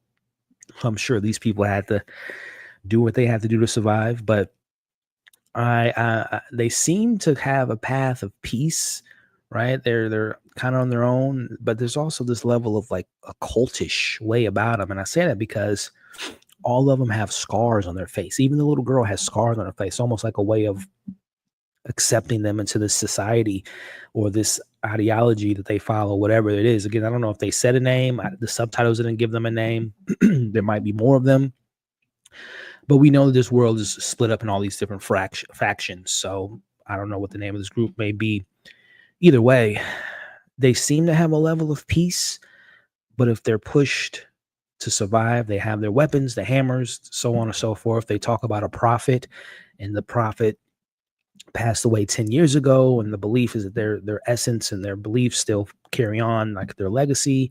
So this is interesting. I'm assuming there's more to come about this group. I don't think this is the last of them. I think they might just be separated potentially. I don't know, maybe they wiped them all out, as we find out later in this episode. But nonetheless, there is something that they fear other than the affected on this journey. As they're on this path, we hear that there's a whistle, and, they take cover, and we'll later find out what happens to them. But again, very intrigued to see if there are more of them and what their beliefs are. And, they have weapons, they have knives, they have hammers. So I don't know if the wolf crew extinguished them and eliminated them due to, maybe they are a threat. I don't know. But it's smart on the show to, when you're establishing a new crew, is the level of innocence, right? And we have this little girl here, and immediately you're just thinking to yourself, because it's the only kid I see in this group. I mean, not saying there aren't any more, but the way you introduce a new crew or new group, and when you're an audience member, are they good or are they bad? You show a child, you show it that innocence, right? You at least give us a peek into the innocence and the level of humanity of a crew, is like the idea of hope, and that's in the youth, and they're the future, right? So very intrigued to learn more about this crew and to see if they are someone or a group of people we can learn more about, because unfortunately we're not going to learn more about this particular set of characters, because they're not going to end. They didn't end by the end of this episode. Like, I wonder, are they maybe parts of the Wolf crew that maybe separated after their prophet died, and one side went with Isaac, the other side went with this gentleman, and I don't know, but I am more and more intrigued to learn about new characters, new groups of characters, and what they stand for, what they could mean for this show. So that is something to again, this episode, like I said earlier, is almost like a reset of like, all right, this was a show you knew before. This is a show what it's going to be moving forward. And losing a character like Joel, you got to expand the world, expand the characters. And they did in this episode. But another little small scene here, but a scene that meant something to me. And again, I talked about it. I'm going to continue to talk about it. The building of the roster, or the rebuilding of the roster. I like Jesse, y'all. I like Jesse a lot. I like the actor, number one, but I like his presence. I like that he is someone that is very supportive of Ellie. Also, earlier in the episode, he was helping Tommy rebuilding the town. I like him. I like the knowledge that he puts on Ellie, and he is very grounded, very real, very logical in this scene. He's helping her get back on her feet with the, recovering. But he says to her, I have your back, Ellie. I can't tell you which, because he's a part of the committee. I'm not telling you which way they're leaning towards, but I will tell you, come prepared. Write it down. Don't just speak off of, your Ellieisms and go off of emotions, but write it down, say it out loud, and come into that room with confidence. So I like this dynamic of the Jessies, of the Dinas, of the world. I like the roster that they're building out. Some really good actors and some really good roles, and some characters that you can root for, right? So when things do hit the fan, like they happened last week, it's not just one or two characters that you're invested in and care about. There's a roster of characters that you're like, say what you will, and I'll, bring up Game of Thrones and even Walking Dead, which kind of lost two shows in my eyes that were, peak television. But after a while, they unfortunately, in my eyes, kind of lost momentum towards the back half of their runs. Some might disagree, but at least for me, they lost their momentum. But something that they did when they were at their peak was, it wasn't just about, Jon Snow, Daenerys, Rick Grimes, Daryl, Carl, Carol, all those. It was like you build out your roster. You make these great actors have moments of to show you who they are as characters and individuals. So I like that they're building out their roster, and this is an episode to me that really showed me that moving forward with the absence of Joel, we don't just have to rely on Ellie. We can lean on a Jesse. We can lean on a Dina. We can lean on, a Seth, who we'll talk about later. So I like that the show position these characters for us as an audience to care for. So if an attack like last week happens again, we are like so on the edge of our seat because we love all these characters. So good job on the show. A moment that we have to talk about is the vote. And there was some good points to be made. There's a young lady that mentions, I care for Joel. We care for Joel. We lost someone of our own, but we can't use our resources to inflict, fight violence with violence. We have to move on, right? Another gentleman says it's about forget and forgive. We have to move on. It's just the world that we're in. We can't allow this consume us and to lose more people with, again, fighting violence with violence, fire with fire. Two good points. But then surprise, surprise, Seth, who we know from episode 1, had his inappropriate comments towards the kiss that Dina and Ellie shared. And since then he's, apologized. And this episode, he's continued that apology to her, right? We see him in a not so, I don't want to say kind, but a little bit more behind his opinion on the matter. He tells the group, like, no, forget this kumbaya crap. We need to show force. We need to lay it in them. If we don't, they can come back and laugh at us because they're going to think we're weak. They can think we're just going to roll over. You can just come to our town, kill our people, kill our, one of our main people, and get away with it. That's not how we're going to live. This is not the way of the new world, right? This is not how we survive. Again, a little rough around the edges, especially coming from him. And, it's like, I don't really like taking opinions from people that have bigot commentary. But, there's a little bit of truth of what he said. But it's the way he delivered it that was like, I can't really get on board with that. But then Ellie has her moment. My only critique, the words had weight to them.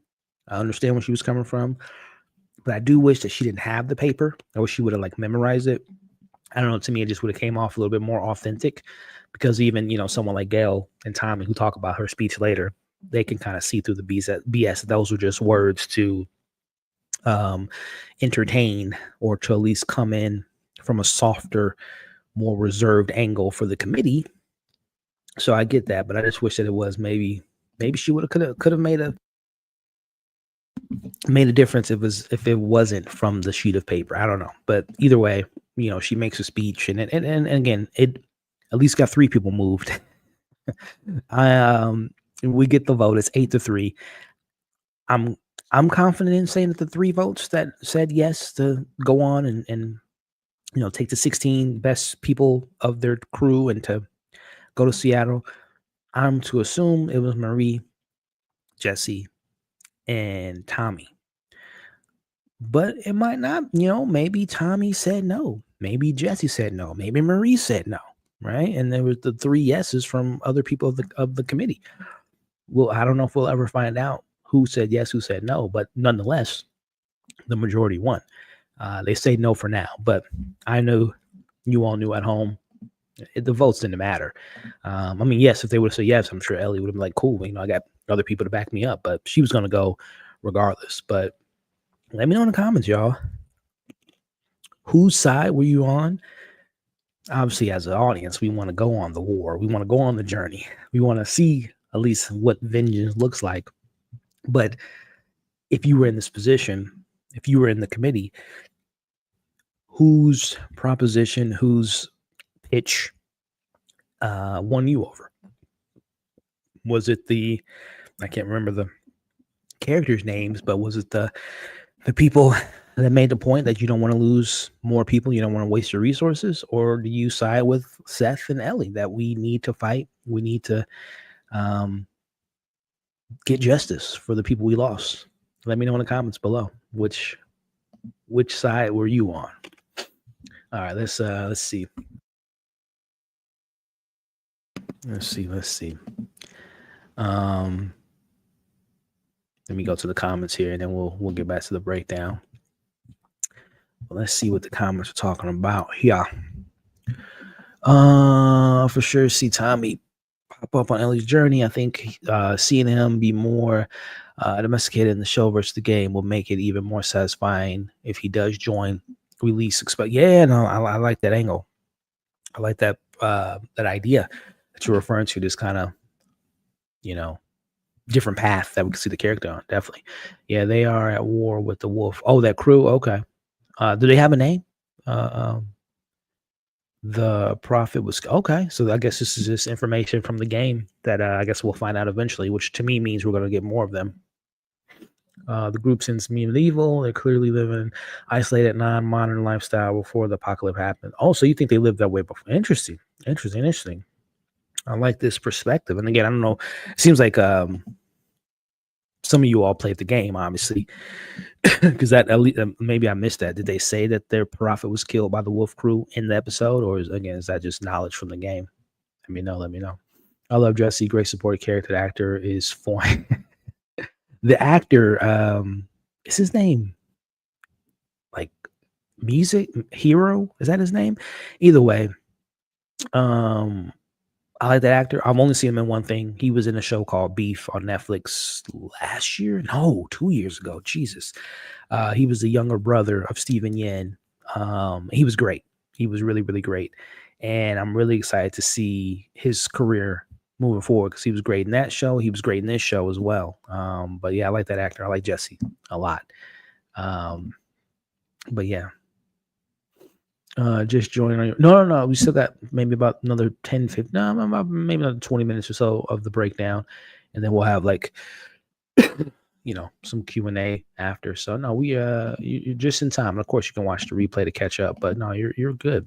But either way, getting back to the breakdown, this was a scene I didn't want to move past, but a scene that again just shows us that Tommy isn't as gun-ho as I thought he was going to be on this level of getting revenge for his brother.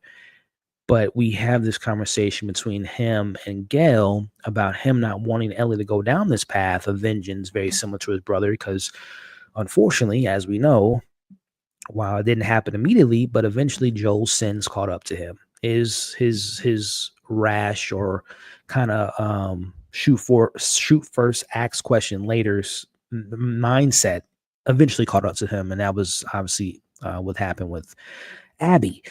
So he doesn't want Ellie to go down that similar path.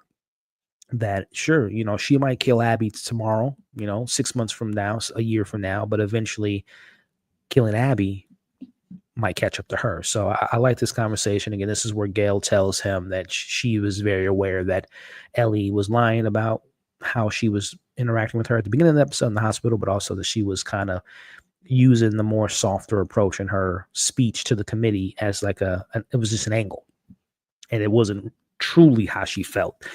But again, this is the signs of a good show, that you don't have to focus. Every scene doesn't have to have our main character, which is in this case Ellie. We can have these quieter moments between supporting characters like a Tommy, like a Gail, that I really enjoy. Again, build a good show. In order to do that, you have to have these characters that we care about. You have to spend time with these characters.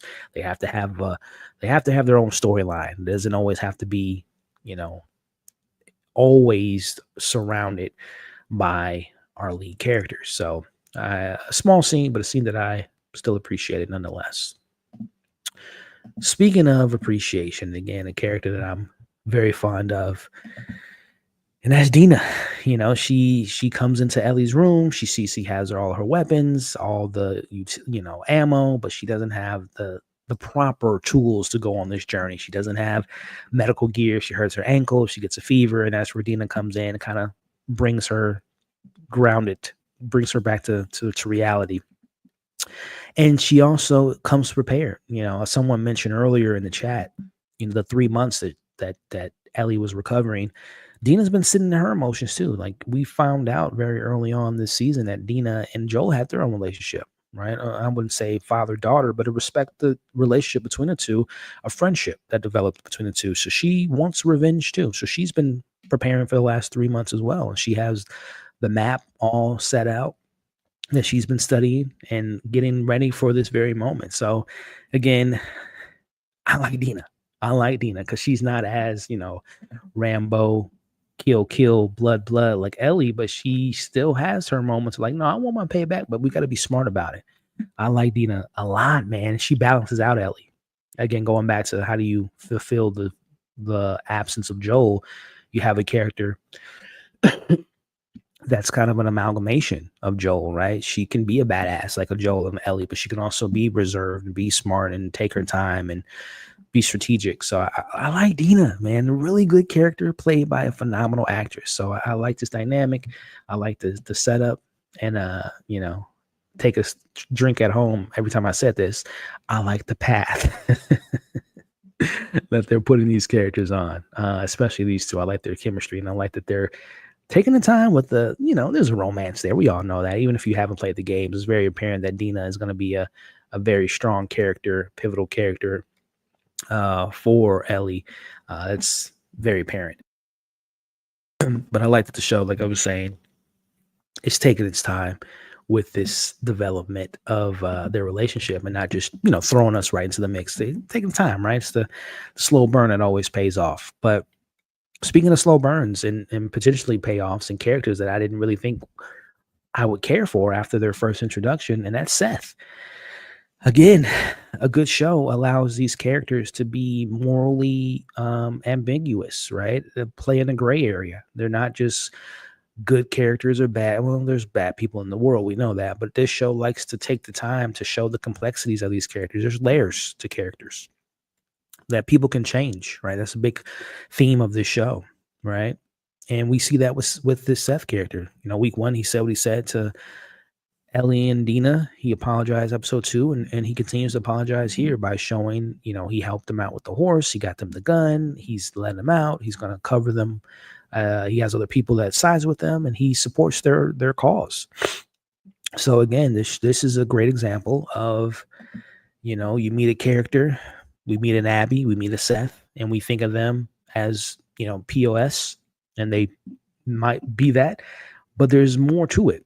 Again, if I'm thinking about Game of Thrones, you think about Jaime Lannister. Y'all remember when we first met Jaime banging his sister in the castle and then pushing Bronn out of the window?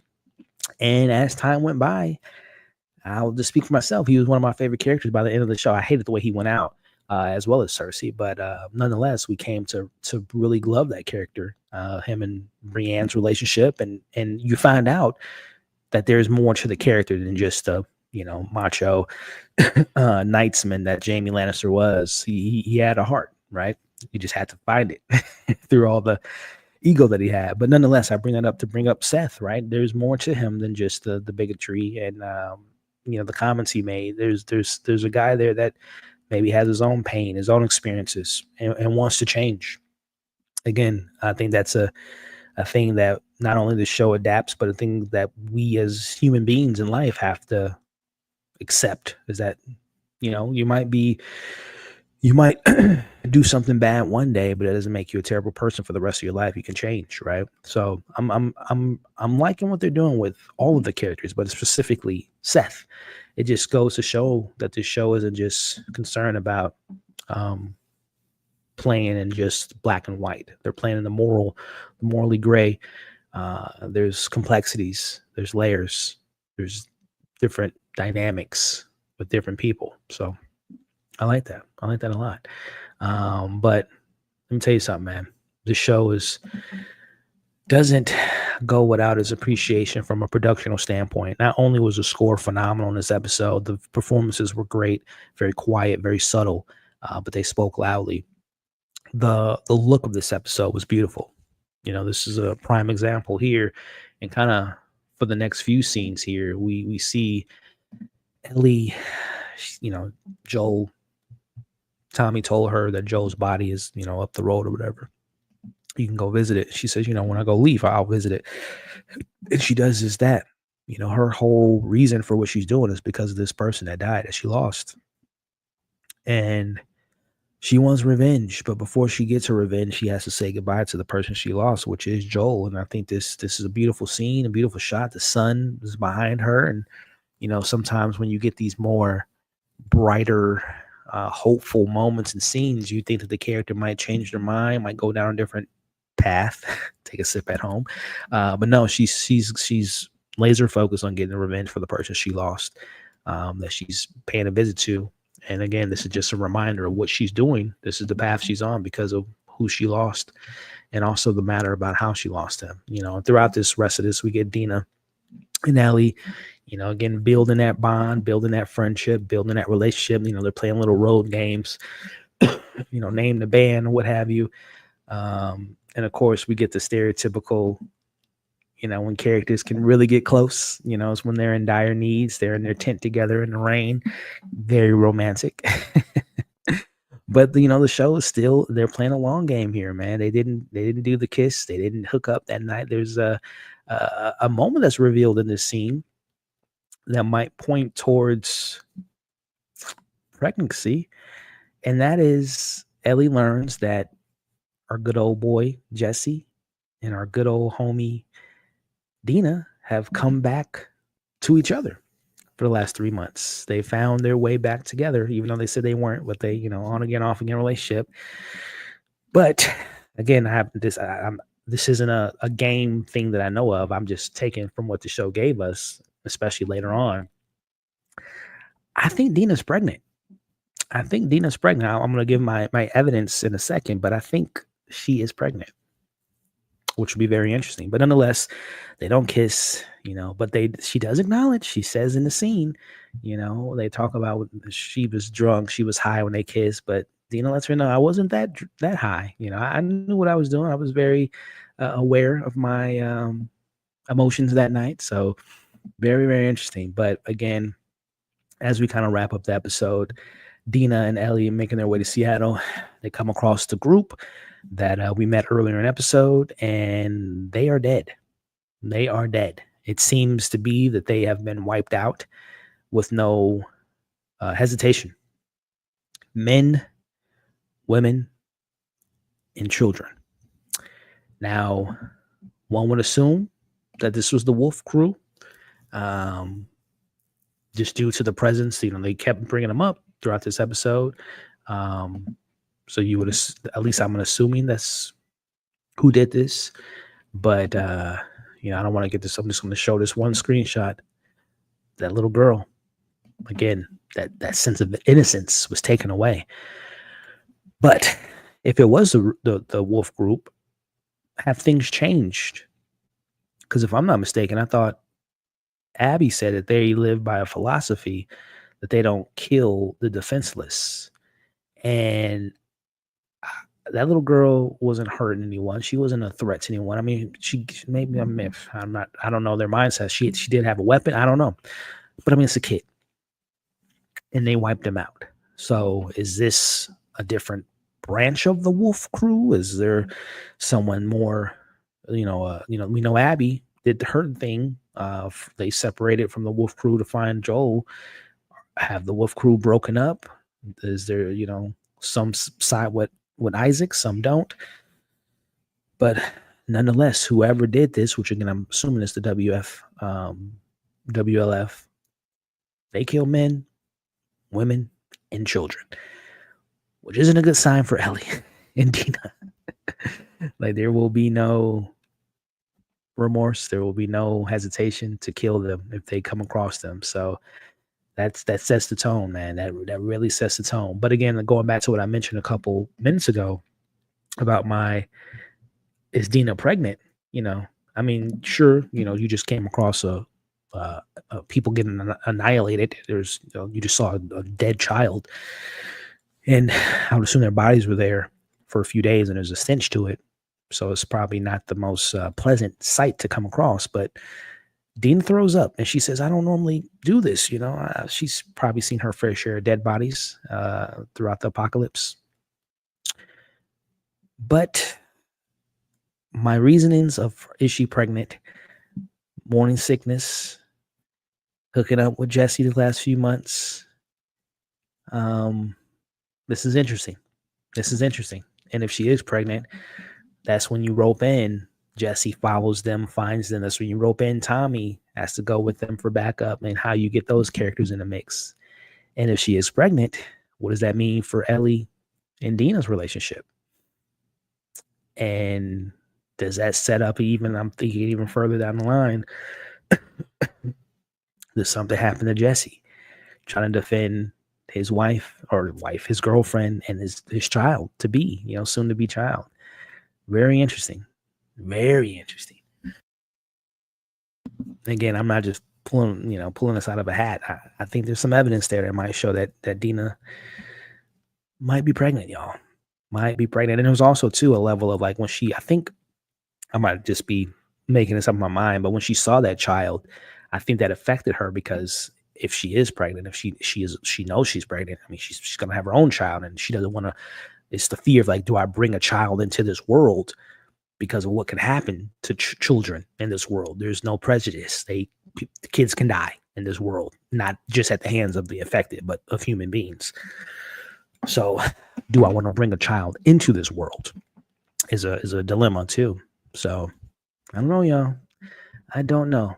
But what I do know is that I'm very interested in where this can go. But for my gamers out there, if she is or isn't, just let me live with that. If she is, or isn't pregnant, but don't spoil anything. If she is or isn't, let me have this moment. Or for others that thought that she might have been pregnant too, let us have this moment before you either confirm or deny if what I'm saying is true. But either way, as we wrap up the episode, they make it to Seattle. The path. Take a drink at home. Take a shot at home. But they're on the path. They find Seattle.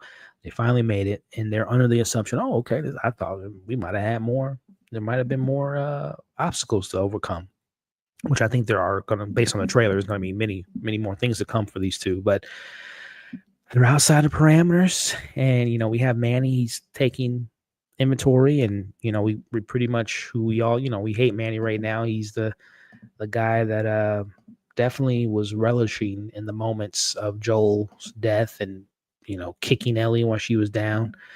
But I think he's gonna get his sooner rather than later. And shout out to the Danny Ramirez, Manny Danny. Shout out to, this is the first time. No, he's actually the first time I actually saw Danny Ramirez was he played a villain in this Hulu original movie. I can't remember. No Exit, No Way Out, something like that. Really interesting role for him, and unexpected role. But I think that was the first time I really was exposed to him. But neither way, we end the episode on a note. Again, Ellie and Dina are under the impression like, oh, the wolves, ain't no wolf pack here. This is gonna be light work. But we see they got, the whole cavalry. They have tanks and trucks and weapons and military weapons and ammo. They are very prepared nonetheless. So this is whatever the plan is for Ellie and Dina. They're gonna need help. But either way, before we wrap up this breakdown and continue our live discussion, for those watching the edited version of this video, what'd you think of the episode? Your pros, your cons, your thoughts, your theories. If you played the game, please refrain from sharing spoilers. But if you did play the game, just kind of let me know how you're feeling about how the show's, if it's following the script or if it's taking some creative liberties. And if you like those creative liberties, let me know in the comments. And if you're like me watching show as the show is presented, let me know what you all are thinking.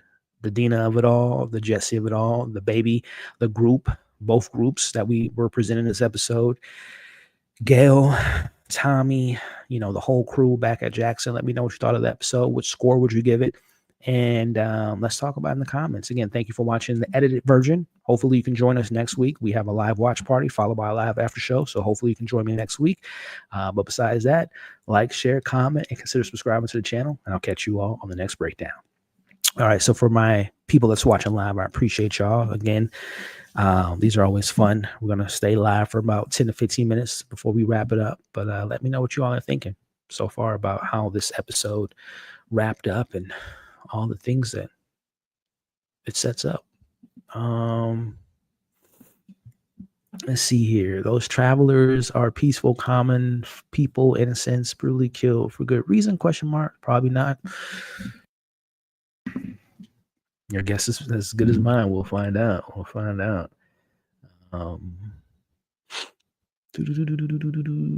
Let's see. Why is there always romance? What's wrong with a platonic relationship? I'm tired of these TV shows always pushing characters to romantically linked. I mean, if I'm not mistaken, I think the romance is established in a video game. So I don't think the show is just doing that for the sake of romance. But I don't know. I think I'm not a screenwriter, but I did go to, I got my degree in film and video, and I did take a screenwriting class. And, a lot of screenwriters, a lot of stories like this tend to rely on the sense of romantic relationships because it sets the stake of for the characters, right? What they live for. I'm not saying that people wouldn't fight for their platonic friends, but there is a deepening of emotions and a deepening of stakes when you do have these characters fighting for their loved ones that they're romantically in love with, right? Not to get too cynical, but I mean, in your personal life, would you, fight for your significant other more than your friend that you chat with at work or your close friend? Like, I mean, again, not, I want to pick and choose, but I think most of us would probably lean towards being more protective and having a little bit more of a, nature of making sure that they're safe as your loved one, right? So, I mean, I hear what you're saying, and who knows? The show I'm pretty sure the show will go that route because that is a big thing. Again, not knowing a lot from the game, but I do know their relationship is pretty pivotal and pretty important for Ellie, Dina, and her romantically being involved. But I hear you.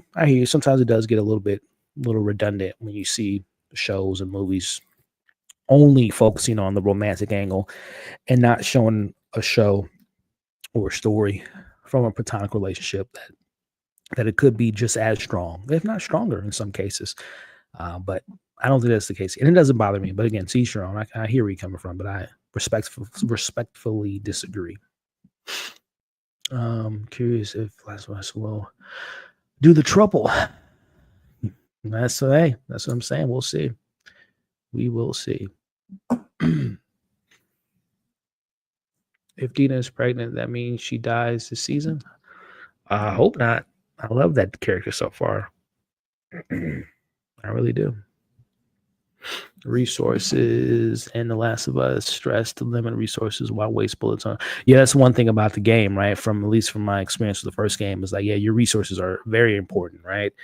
Whatever you scavenge, you come across, you put in your bag and you keep. It's very important. So yeah, definitely good point. 9 nerd yards. It's been a minute, man. How you doing? Let's go. About to watch the episode. Hope you enjoyed it, and it's good to see your name in the chat, man. I'm pretty sure that was like 6 minutes ago. I don't know if we're still here or not. 9, but it's always good to see you, man. Hope you're doing good. Let's see, 7 out of 10. It looks more like a show of force. So I wonder if the wolf are at war for the territory with another group. That's a good insight there, Justin. That's a good point, man. I gave the episode 8. Give it 8 because I really like the argument of the way to go. Kill the Abbey group. Yeah, that was a good scene. I like the I'm like at an 8.5. Almost, yeah, 8.5. I'm at 8.5, and I give it 8.5 because so like you said, I like they show that scene, but also like the emotions that this episode gave us, the weight, and then just rush past those emotions and allowed the characters to breathe, allowed us as an audience to grieve, because I don't think again, correct me if I'm wrong, for my video game fans out there, I don't think the game gave you enough time to process the loss of Joel, right? Let me know. I think they just went on to the journey with Ellie on the road, but here they did something a little bit different. Let's see here. I would have liked a little bit more time in Jackson this episode. It was beautiful to watch, but I needed a little bit more substance. 7 out of 10. Interesting. I thought we spent the majority of this episode in Jackson, but I can see what you're cooking. I got you. But to me, I thought it was plenty of time in Jackson, but I get what you're saying though. But yeah, before we wrap it up, man, let me know any final comments, concerns, thoughts, theories that you guys have moving forward. Before we wrap up, as far as what to look forward to on the channel the week ahead, again, I'm gonna edit that breakdown and put it out tomorrow morning for those that weren't able to join. But then what else is this week? Oh, well, prior to this week, if you guys are You fans on Netflix, the final season premiered over the weekend. I did a review on the finale episode, but also just my season thoughts. So check that out if you guys are fans of You. What else was on the channel? There's a ton of Sinners content, spoiler review, little clip outs of what's not, thoughts about what if there were more to the story, what that can look like. So I got plenty of Sinners content on the channel now. Which shout out to Sinners. What was it? 45 million the second opening weekend, which is like a 6% drop, which is historic. As far as that little drop off that I had, which is incredible. So shout out to Sinners this weekend and then moving forward. So check out all that content. And this week, again, I'll have an edited down version of this video that we had tonight. Then I'll be seeing Thunderbolts later in the week. No screeners, no early screeners for us out here in the Midwest. So I'm going to have to, buy a ticket like I did for Sinners a couple weeks ago to see Thunderbolts, which I'm excited for. So that'll probably be Thursday. Probably do, depending on how the film works for me, I'll probably do, a regular review if it's worth checking out and what my thoughts are. Where it ranks amongst the other MCU fans. But if I really enjoy it, I might do another spoiler review for the Thunderbolts. Might even do like an updated MCU rankings video if time allows it. So keep an eye out for all that stuff this week. But if you guys don't have, we got a couple more comments and we'll wrap up. Our aggressors have deleted some teens for throwing rocks at the wolves. Oh, so this is see, get some. Let's keep it spoiler free, but I appreciate the insight there on what to look forward to moving forward. I appreciate that. They're a great. I'll pull this up. Yeah. Oh, you haven't seen it yet? Oh, hey, definitely. If you get some time, definitely check it out. And if you get the opportunity, see it in the biggest format possible, because it was shot in IMAX cameras. But definitely a film worth checking out for sure. For sure. You caught that crazy Predator trailer? I was hoping for a Prey follow-up. Oh, yeah. I did see it. Really cool trailer. I like Dan Trachtenberg. I love Prey. I think this, chronologically speaking, this is a follow-up to Prey, but obviously further in the future. But I think there will be probably hints and nods at his previous story. You know, follow up with our one character potentially. But I do know one thing. We got aliens and predators coming, you know, based on the android we saw played by Elle Fanning. So yeah, I'm really looking forward to it. There's also the animated movie coming out later this year from Dan in the same universe, I believe. So yeah, man, big. If you're a Predator fan and an Alien fan, we're eating good, as they say online. 2 Predator movies, and then we're getting the Alien TV show, which I don't know if it's going to be the same universe or not. I would think you would keep that synergy, right? But I mean, Noah Hawley's such a great creative. He probably wants to tell his own story, but I hope it's in the same, at least the same universe, right? The same world as everything that's been established. It's not like this offshoot what if scenario. But anywho, as a fan of Alien, I'm more of a Alien fan than I am a Predator fan, but I'm a fan of both either way, and I'm excited that we get more content or more stories from those worlds from some really great creators. Fede Alvarez with Alien right now, and Dan Trachtenberg with Predator. So good times. Anything else before we wrap up? If not, man, I appreciate y'all. These are always fun. We'll be back next week for episode 4, which looks to be a really exciting episode. You know, we'll do the watch party, of course, and do the after show following the watch party. So if nothing else, man, I'm going to wrap it up. Thank y'all, man. Again, check out the stuff that's on the channel now. I don't know if Rems is still here, but she gave a super chat earlier in the episode, which I appreciated. And again, I appreciate y'all. So I think we're going to call it a wrap and call it a night. Like, share, comment, and consider subscribing. And also check out my podcast. I do have a podcast right now. A lot of the content is just audio versions of things like this. But who's to say in the future we might have like an exclusive show that's just for the podcast. But subscribe to the podcast, Apple, Spotify. Follow me on IG, TikTok, Letterboxd, Threads, Blue Sky. Yeah, man. But I appreciate y'all. I hope you have a great week, great Monday. And we got a couple more comments before we call it a night. Oh, Justin. Lee, all right. Y'all have a good night. And again, thank y'all for joining me. I'll see you next week. Peace.